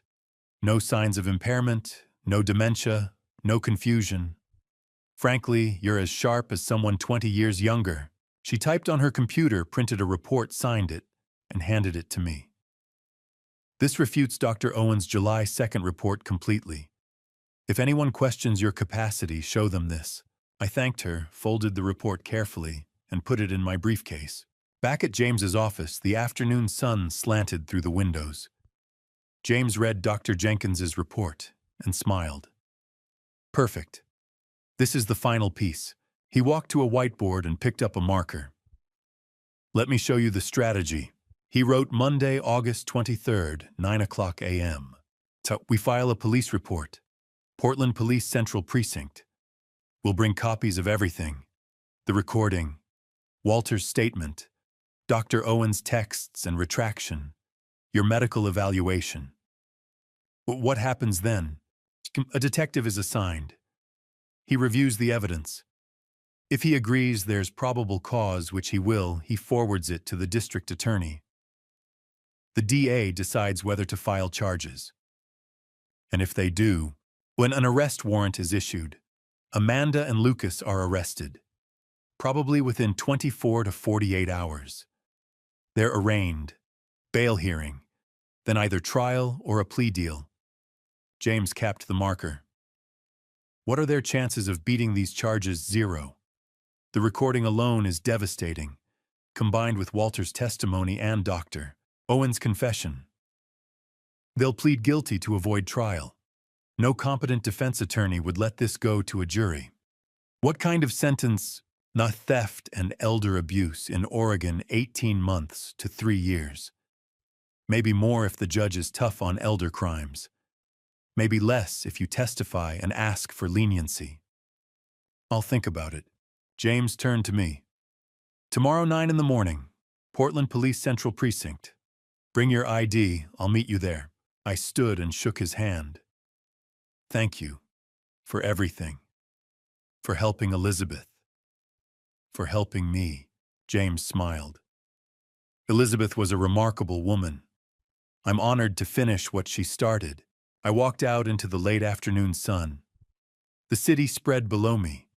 Portland, my home for 48 years. Tomorrow, Amanda would learn what it meant to steal from someone protected by Elizabeth Collins. I drove home and changed the locks on my doors, front and back, new keys, new bolts. Then I sat in Elizabeth's chair. The necklace was warm against my chest. Tomorrow, the fight would begin. But tonight, I was ready. The Portland Police Central Precinct sat like a concrete fortress on Southwest 2nd Avenue, all glass and gray stone, under an August sky that couldn't decide between sun and rain. I parked across the street at 9 o'clock Monday morning, James Cartwright beside me, a leather briefcase heavy with evidence resting on his lap. "Ready?" he asked. I touched the necklace beneath my collar. Elizabeth's necklace. The one that had started all of this. "Let's go." Inside, fluorescent lights hummed overhead. The lobby smelled like burnt coffee and old paperwork. James approached the front desk, spoke quietly to the officer behind the plexiglass, and 5 minutes later we were led down a narrow hallway to a windowless room marked Financial Crimes Unit. Detective Maria Santos was younger than I expected. Maybe 42, dark hair pulled back in a tight bun, sharp eyes that missed nothing. She shook our hands, gestured to the metal chairs across from her desk, and sat down with a yellow legal pad already covered in notes. "Mr. Collins, Mr. Cartwright, you filed a preliminary report online Saturday night. Let's go through everything." James opened the briefcase. One by one, he laid the evidence on her desk, like cards in a poker game where the stakes were my daughter's freedom. Walter Quinn's signed statement. Receipt for $4,000. Dated August 12th. The audio recording from box 291. A small digital device with a yellow sticky note in Elizabeth's handwriting. "Play me first." Dr. Owen Mercer's retraction letter. 3 pages signed, notarized. Attached screenshots of text messages. Amanda's number at the top of every one. Dr. Sarah Jenkins's independent evaluation. Stamped and sealed. Conclusion. George Collins, fully competent, no signs of cognitive decline. The conservatorship petition. Martin Hale's letterhead. Filed, but not yet submitted to court. Detective Santos leaned forward. Her pen moved fast across the pad. "Walk me through the timeline?" James did. I sat silent, hands folded, listening to my life reduced to dates and evidence. July 2nd, August 12th, August 16th, August 20th. Santos picked up the audio device. "May I?" "Please," James said. She pressed play. Amanda's voice filled the room. February 14th, 2024. Valentine's Day. Elizabeth had been dying, and my daughter had been laughing about it. "Once she's gone, he'll be easy. Owen said he'd write whatever we need. $5,000 cash. Then we file, get conservatorship, sell the house. Split it down the middle." Lucas quieter, uncertain. "You sure he won't fight? He's 70 years old, babe. He's slowing down. Owen's report will say he's losing it. Grace'll back us up. Who's he gonna believe, us or himself?" Laughter, cold and bright. Santos stopped the recording. Her jaw was tight. "How did you obtain this?" "I'm my late wife," I said. My voice came out rough. "She hid it in a safe deposit box. She knew," Santos wrote for a full minute. When she looked up, her eyes had gone hard. "Mr. Collins, based on what you've presented, I'm recommending charges for theft in the second-degree elder financial abuse under Oregon Revised Statute 124, 110 conspiracy to commit fraud and medical records fraud. We'll forward Dr. Mercer's materials to the state medical board separately." My chest tightened. "How long?" 24 to 48 hours for the warrant. We'll move fast." We left at 11:30. Outside, the sky had made up its mind. Rain. James called at 2 o'clock Tuesday afternoon. Warrant's been signed. They're moving in at 4:30. Maria wanted you to know. Where? He gave me the address. 1824 Southeast Division Street. Amanda and Lucas's apartment. You don't have to go, James said gently. Yes, I said. I do. I arrived at 4:20 and parked 50 feet down the block. 2 patrol cars sat silent at the curb, no lights, no sirens. Detective Santos stepped out of an unmarked sedan, flanked by 2 uniformed officers. She glanced my way, nodded once, and approached the door. She knocked. 3 hard raps. The door opened. Amanda stood there in yoga pants and an oversized sweatshirt, hair tied back barefoot. Lucas appeared behind her, hands shoved in his pockets. Santos held up her badge. Amanda Collins, Lucas Reed, Portland Police. We have a warrant for your arrest. You're being charged with theft, elder financial abuse, conspiracy to commit fraud, and medical records fraud. You have the right to remain silent. Amanda's face went white. What? Her eyes darted past. Santos found me standing by my car. Dad, what did you do? I said nothing, just held her gaze. You have the right to an attorney, Santos continued. One of the officers caught Amanda's arm, gently turned her around. The handcuffs clicked. Dad, you're going to regret this. I'm your daughter. Lucas didn't fight. He let them cuff him in silence, face gray eyes on the ground. Amanda twisted back toward me as they led her to the patrol car. You did this. You're supposed to love me. The words hit like stones. But I didn't move. Didn't speak. The door slammed. Lucas climbed into the second car without a word. The engines started. Lights flashing now, no sirens. The cars pulled away down Division, turned the corner, disappeared. I stood there in the rain, hands shaking, throat tight. James appeared at my elbow. I hadn't heard him arrive. Elizabeth would be proud, he said quietly. I nodded. Couldn't trust my voice. I drove home in silence and sat in the dark living room. Rain streaking the windows, the necklace cold against my chest. Amanda's voice echoed in my head. You're supposed to love me. I closed my eyes. Thought of Elizabeth's letter. Protect yourself even from her. She'd known. She'd known for years.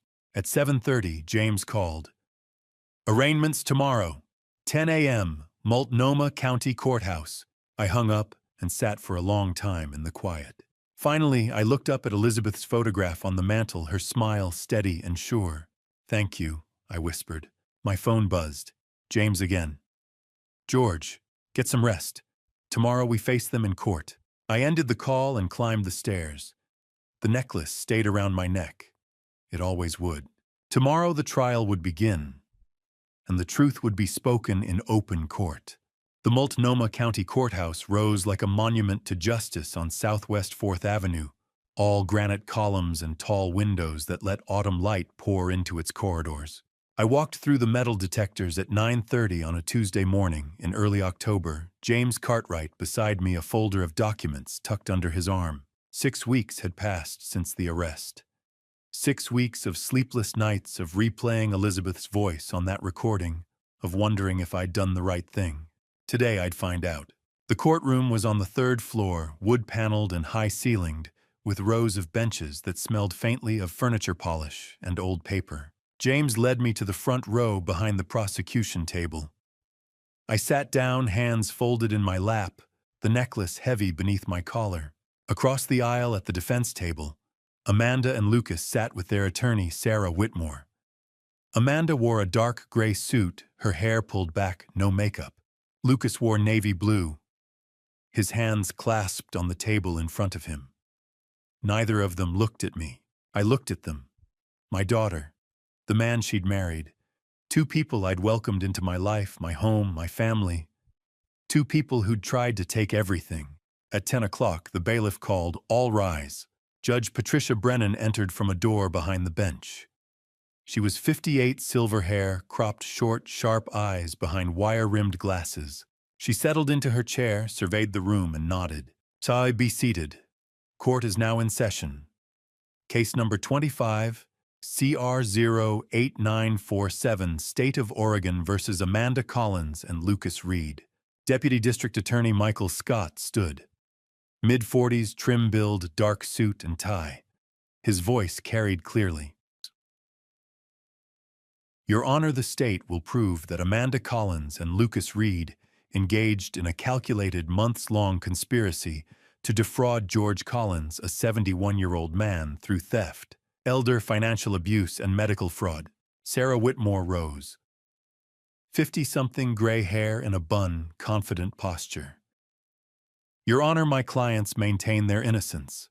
The evidence will show this is a tragic misunderstanding between a father and daughter." Judge Brennan gestured. "Proceed, Mr. Scott." Scott called his first witness. "The state calls Walter Quinn." Walter walked to the stand, slowly, hand trembling slightly, as he raised it for the oath.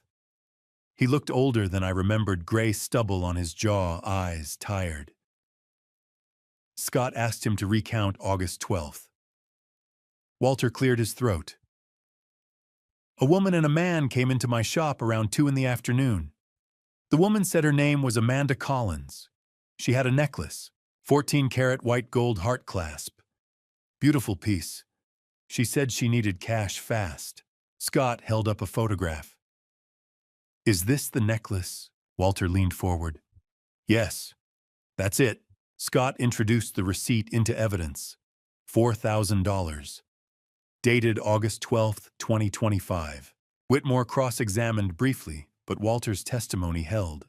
Scott called his second witness. "The state calls Dr. Owen Mercer." A murmur rippled through the courtroom. Owen walked to the stand, face pale, shoulders hunched. He took the oath with a shaking hand. Scott didn't waste time.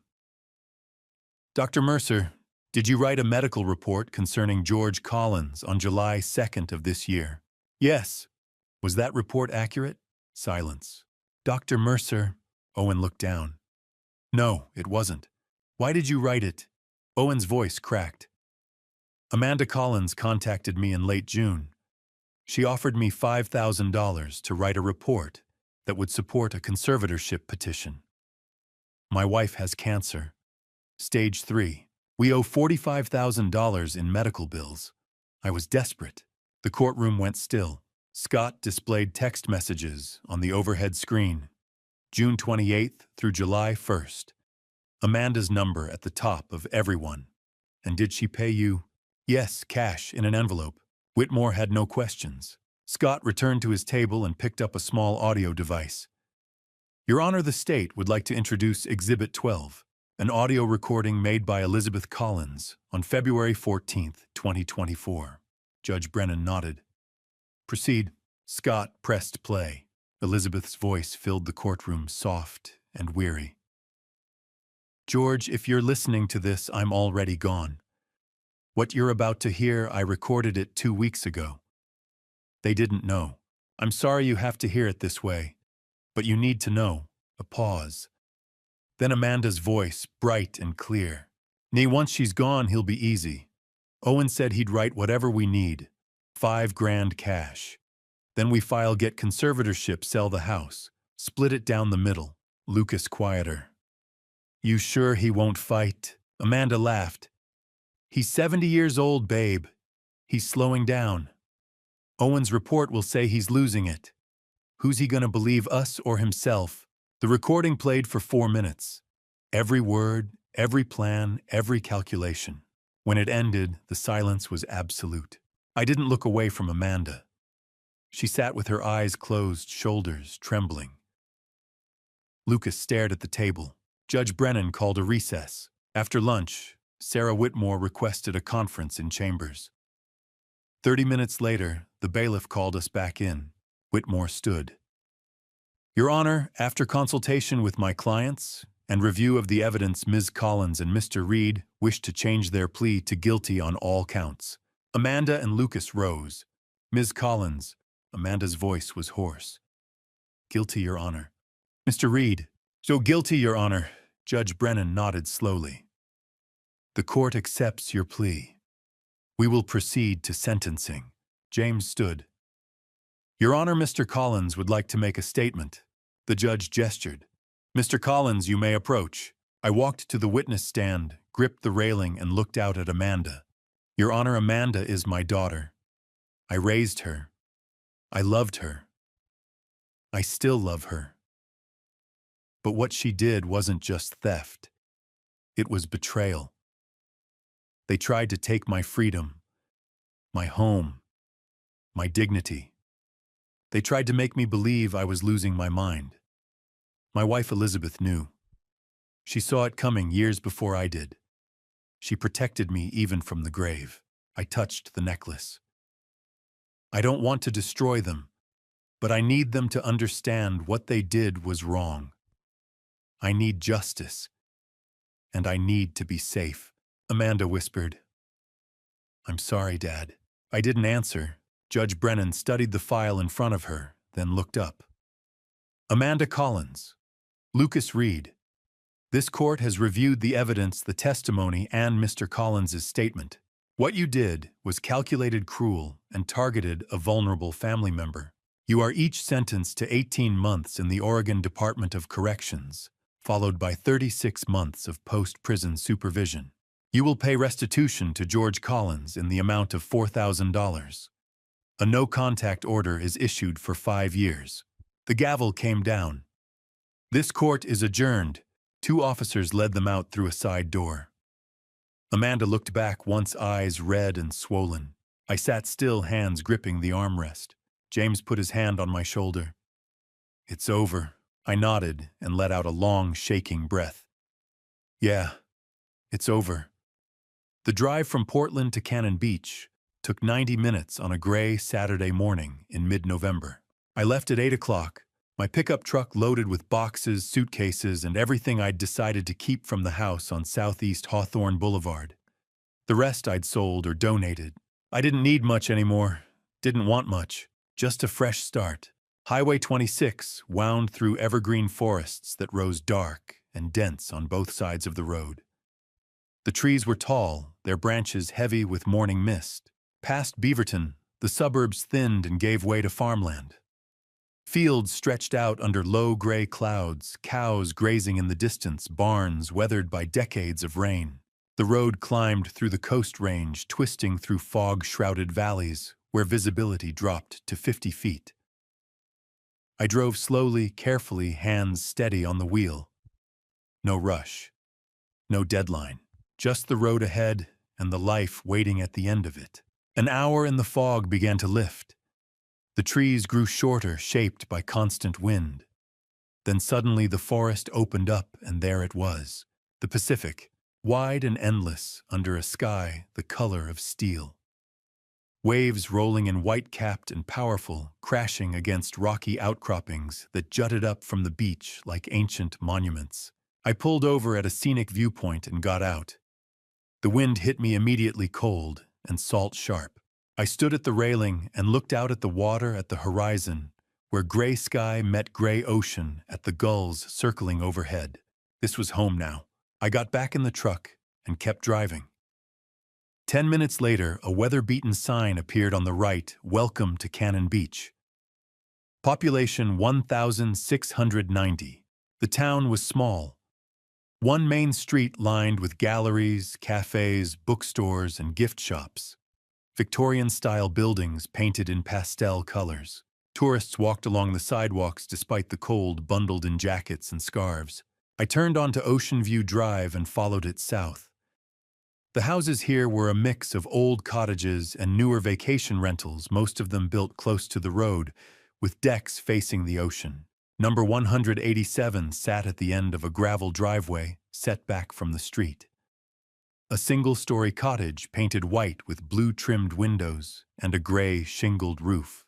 A wooden deck wrapped around the front, facing west toward the water. The yard was small but well-kept beach grass and shore pines swaying in the wind. South of the house, maybe 300 yards down the beach. Haystack Rock rose from the surf like a cathedral. 235 feet of basalt black and massive waves crashing against its base, seabirds nesting in its crevices. I parked in the driveway, turned off the engine, and sat for a moment in the silence. This was it.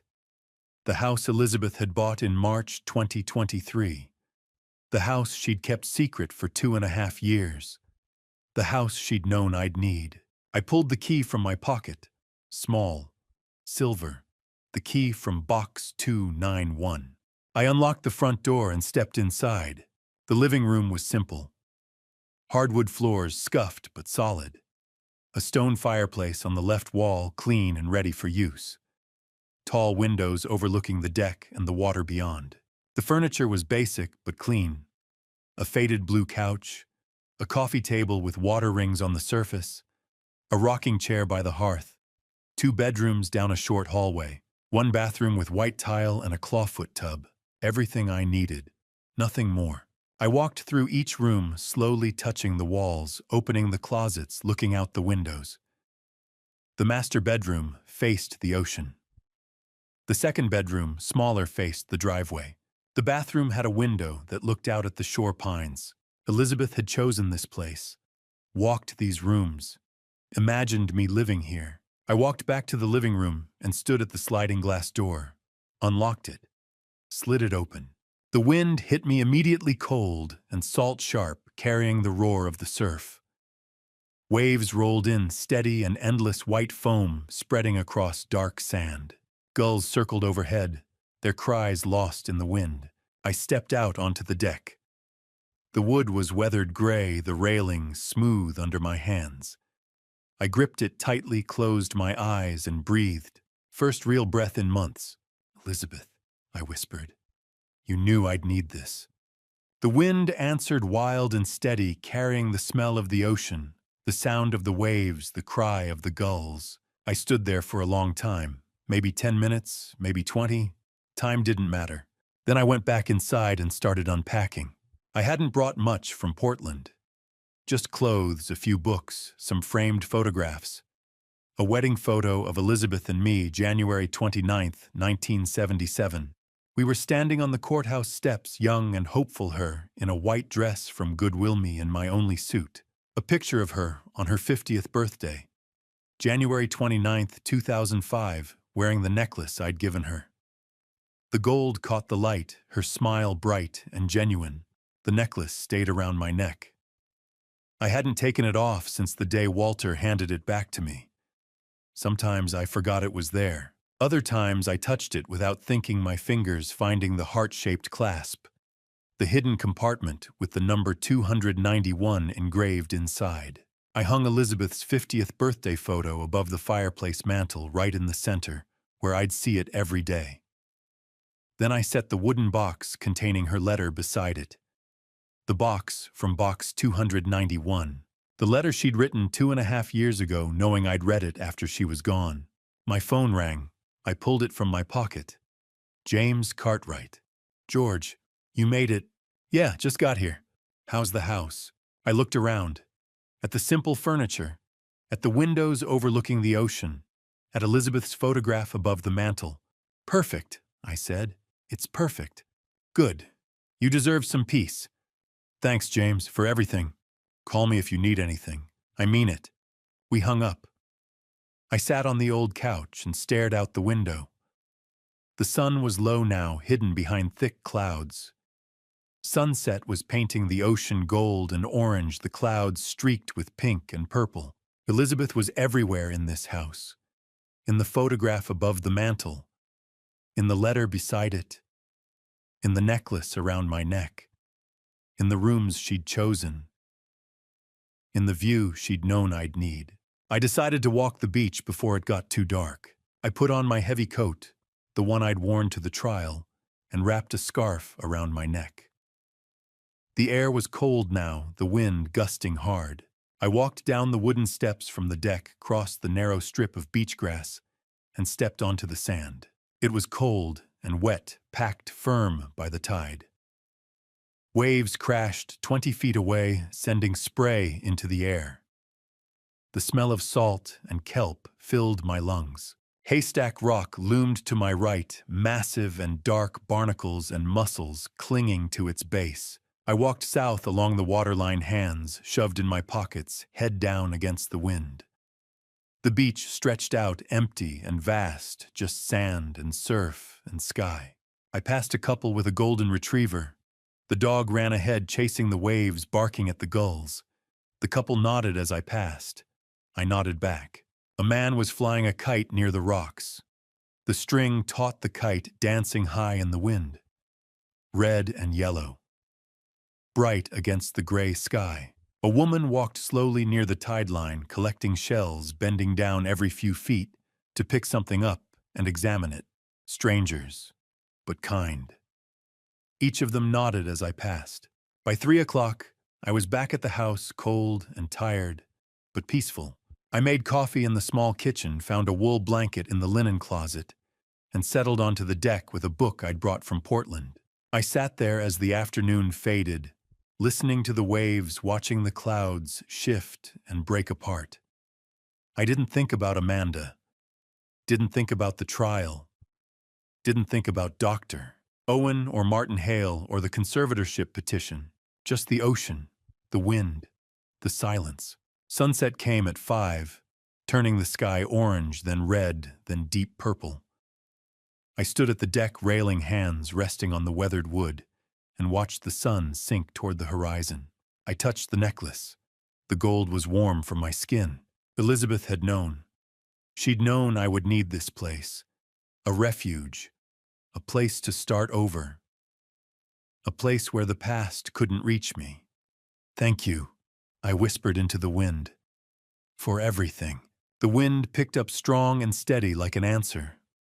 Like Elizabeth herself standing beside me, her hand on my shoulder. I stood there until the sky went dark. Stars began to appear, faint and scattered. The ocean turned black, just the white foam of the waves visible in the darkness. Then I turned, walked back inside, and closed the door behind me. Tomorrow I'd explore the town, meet the neighbors, find the grocery store, start building a new life. But tonight I just needed peace. And for the first time since Elizabeth died, I had it. 3 months in Cannon Beach, and mornings still surprised me. I woke at 6:30 on a Wednesday in mid-February, the room dark, the sound of surf rolling steady through the walls. I made coffee, wrapped a wool blanket around my shoulders, and stepped onto the deck. The sky was turning from black to deep blue, the horizon beginning to glow pink and gold. The ocean stretched out, endless and gray waves breaking white along the shore. I breathed, sipped coffee, watched the light grow. This was my routine now. Up early, coffee on the deck. A 2-mile walk along the beach. Home for breakfast. Mornings spent reading or working around the house. Wednesdays and Fridays at 10, I went to the Cannon Beach Library for the Seniors Book Club. This week we were reading A Gentleman in Moscow. I liked it. Reminded me that even in confinement, life could be rich. The irony wasn't lost on me. I'd escaped my own kind of confinement, the trap Amanda had been building around me, brick by legal brick. The library was a small building 3 blocks from the beach. Wooden shingles, weathered gray by salt air, tall windows that let in the coastal light. Inside smelled like old paper and coffee. There were 8 of us in the group. Margaret, 74, a retired teacher. Frank, 81, former fisherman. Dorothy, 69, who'd moved here after her husband died. We'd talk about the book for an hour, then drift into conversations about gardening, grandchildren, the weather. They didn't know my story. Didn't know about Amanda or the trial or Elizabeth's necklace. They just knew me as George, the quiet guy who'd moved into the Collins house in November. The guy who always had something thoughtful to say about whatever we were reading. That was enough. Afternoons, I tended the small herb garden I'd started in the side yard. Basil, mint, rosemary, thyme. The soil here was different from Portland's sandier, but things grew if you gave them attention. I liked the work. Liked the feeling of dirt under my nails. Liked watching something green push up through the earth.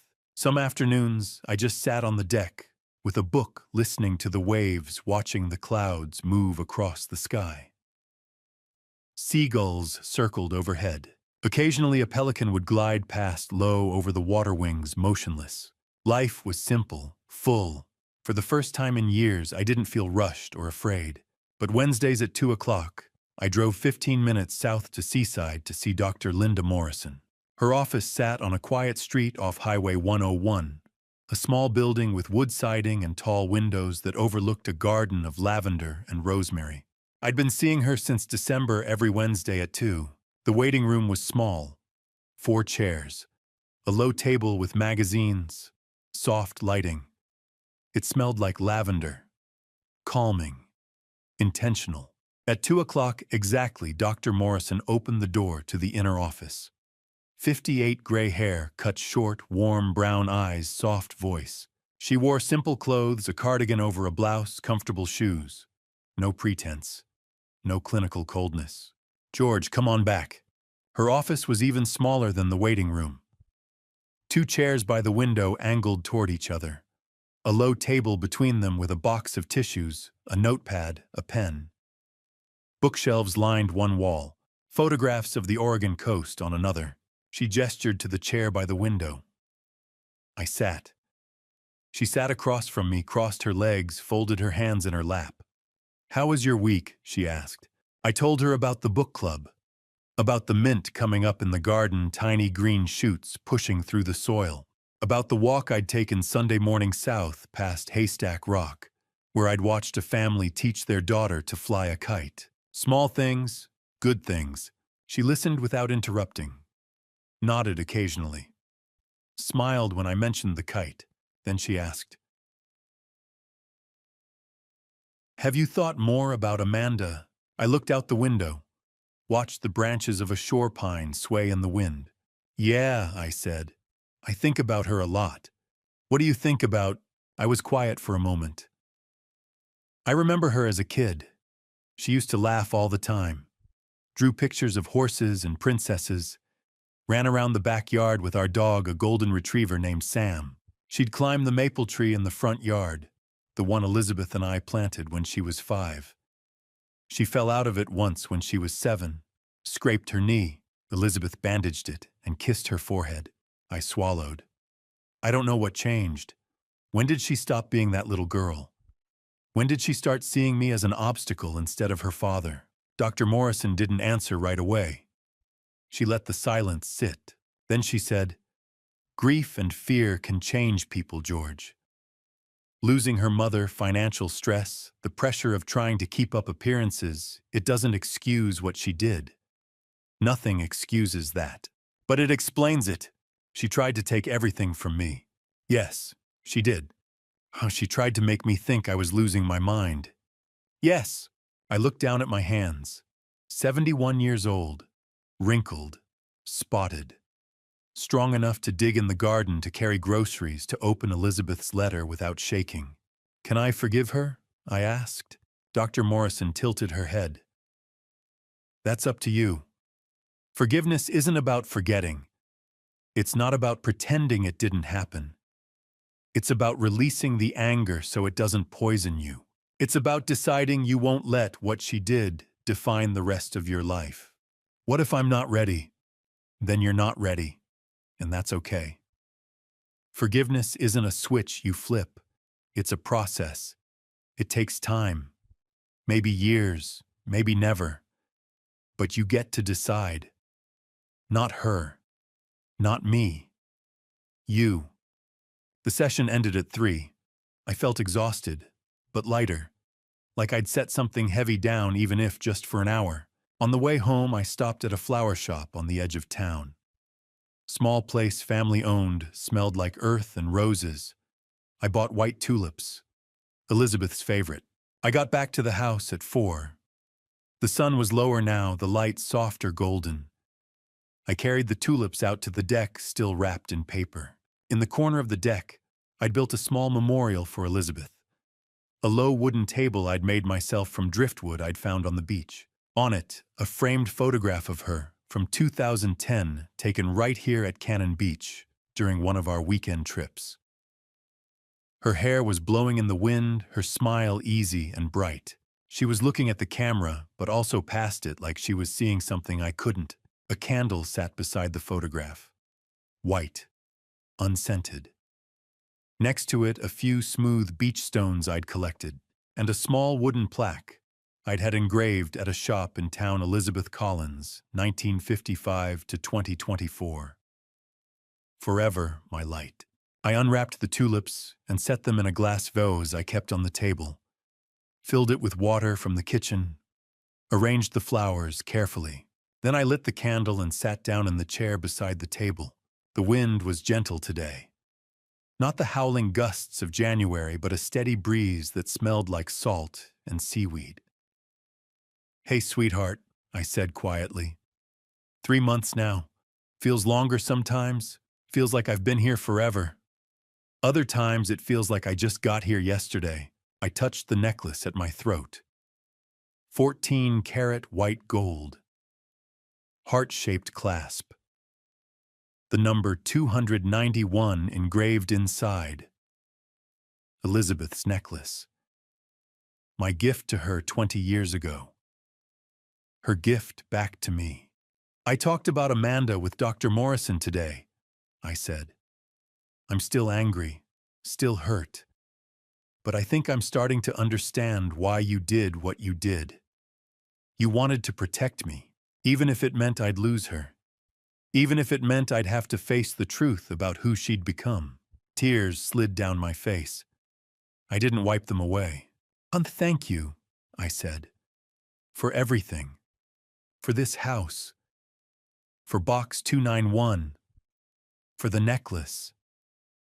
For the recording. For loving me enough to do the hard things.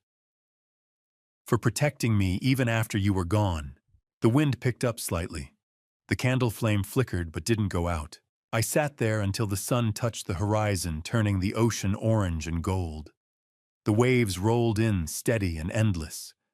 Gulls circled overhead, their cries faint over the sound of the surf. By the time I stood, the sky was streaked with pink and purple. The first stars were beginning to appear. I blew out the candle, touched Elizabeth's photograph gently, picked up the empty coffee mug I'd left on the deck railing earlier. Inside, I made myself dinner. Soup and bread. Simple.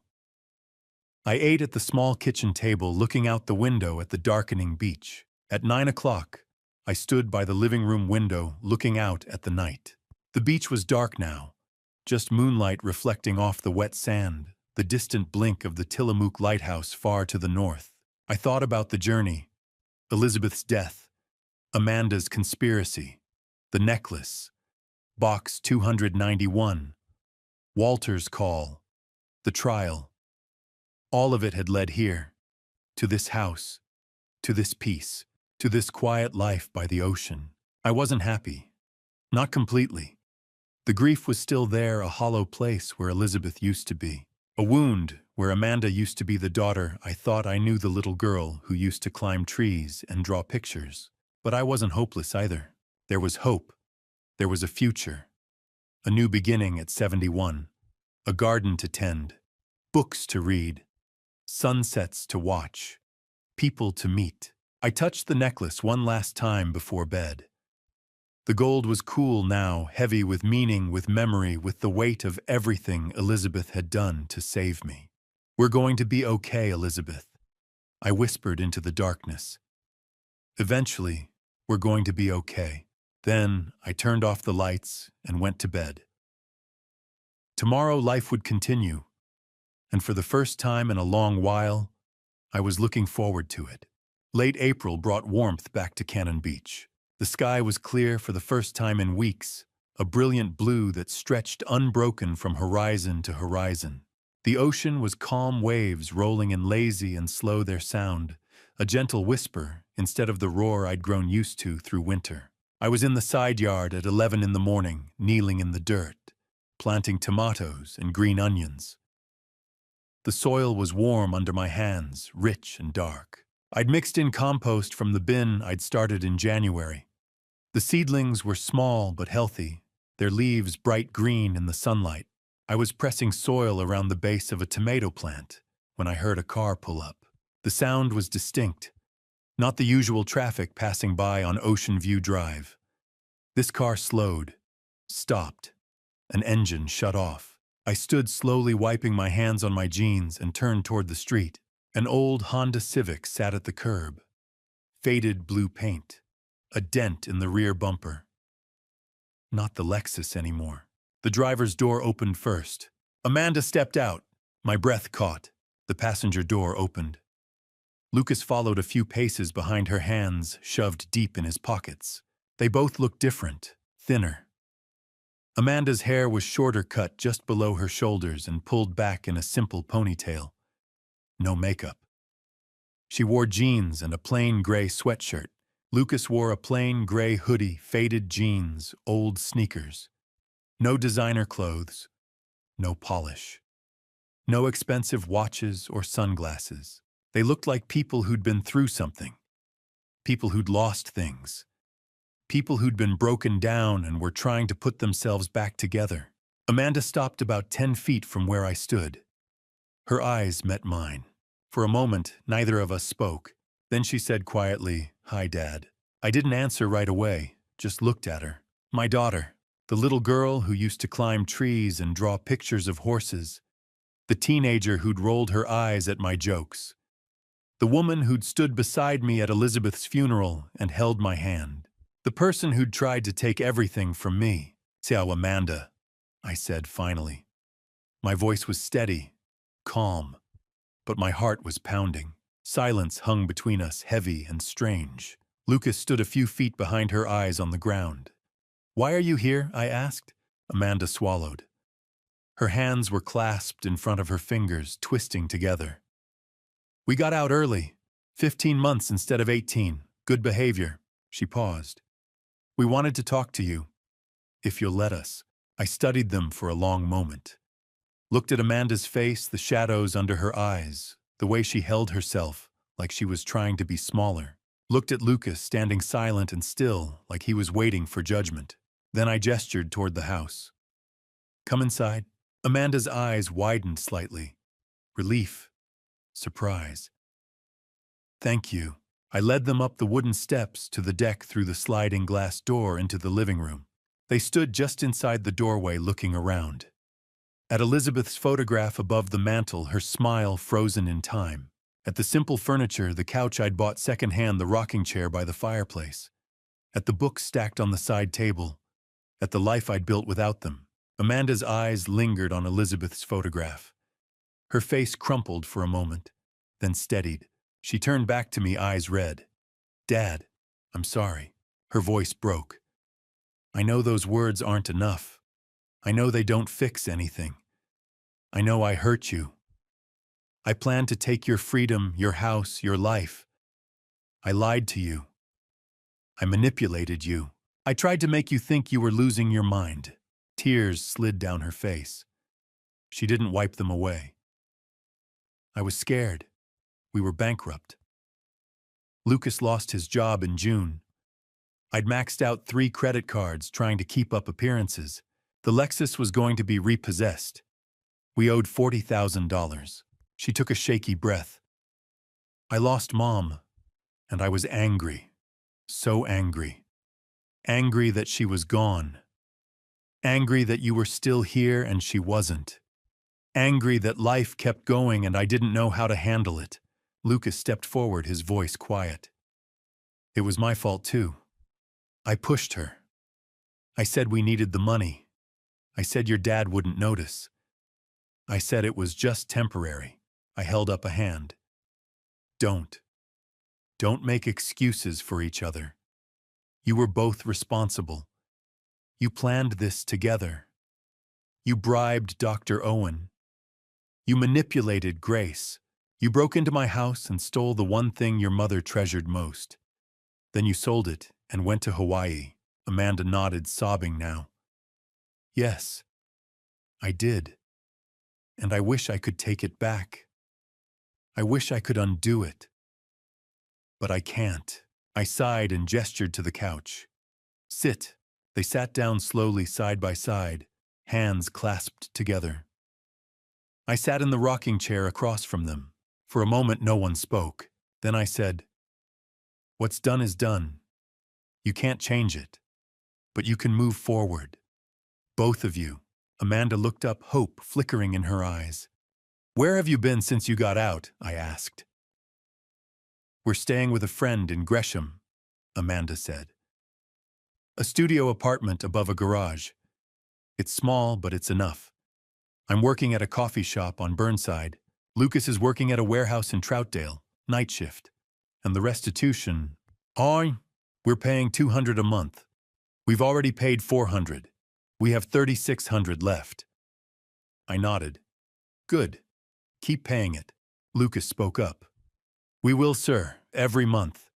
We won't miss a payment." I looked at them both. "If you want me to consider forgiving you, you have to prove it. Not with words. With actions. Pay off the restitution. Keep your jobs. Stay compliant with parole. Keep going to therapy." Amanda nodded quickly. "I am. Every Tuesday. Court mandated, but I'm actually going. It's helping." "Good. After the no-contact order expires in 4 years, if you still want to, we can talk again.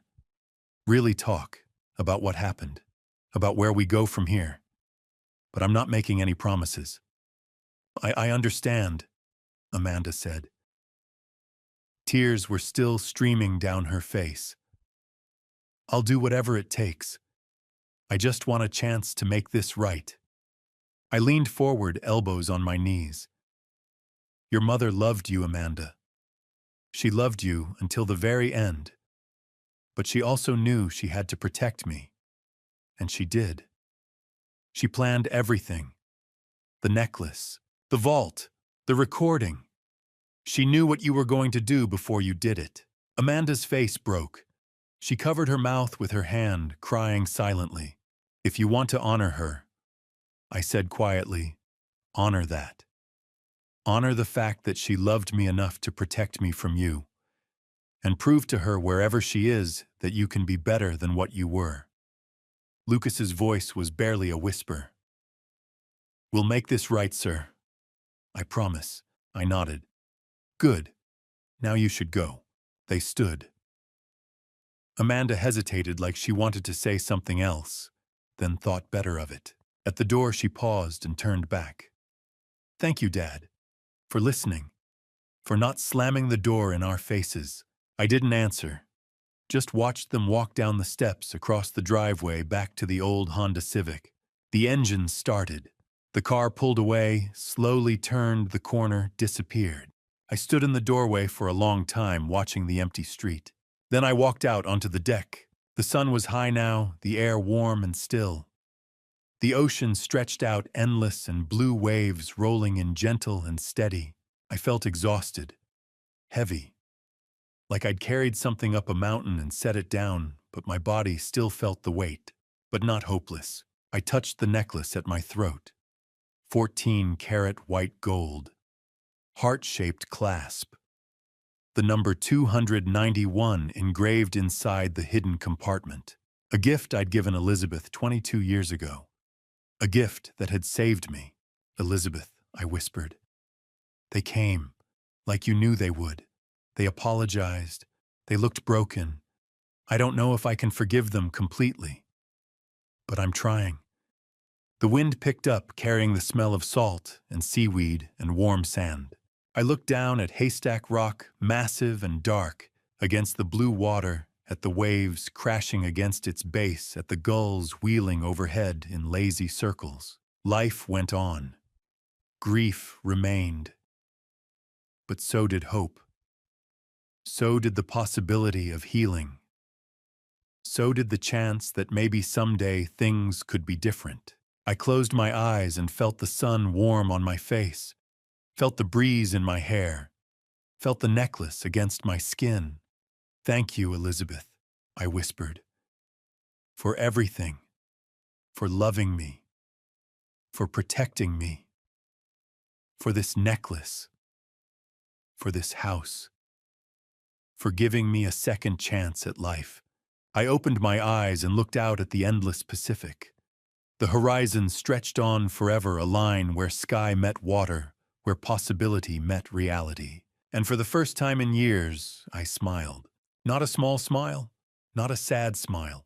A real smile, full and genuine. The ocean rolled on. The wind blew steady. The gulls cried overhead. And Elizabeth's love, like the necklace around my neck, would carry me forward.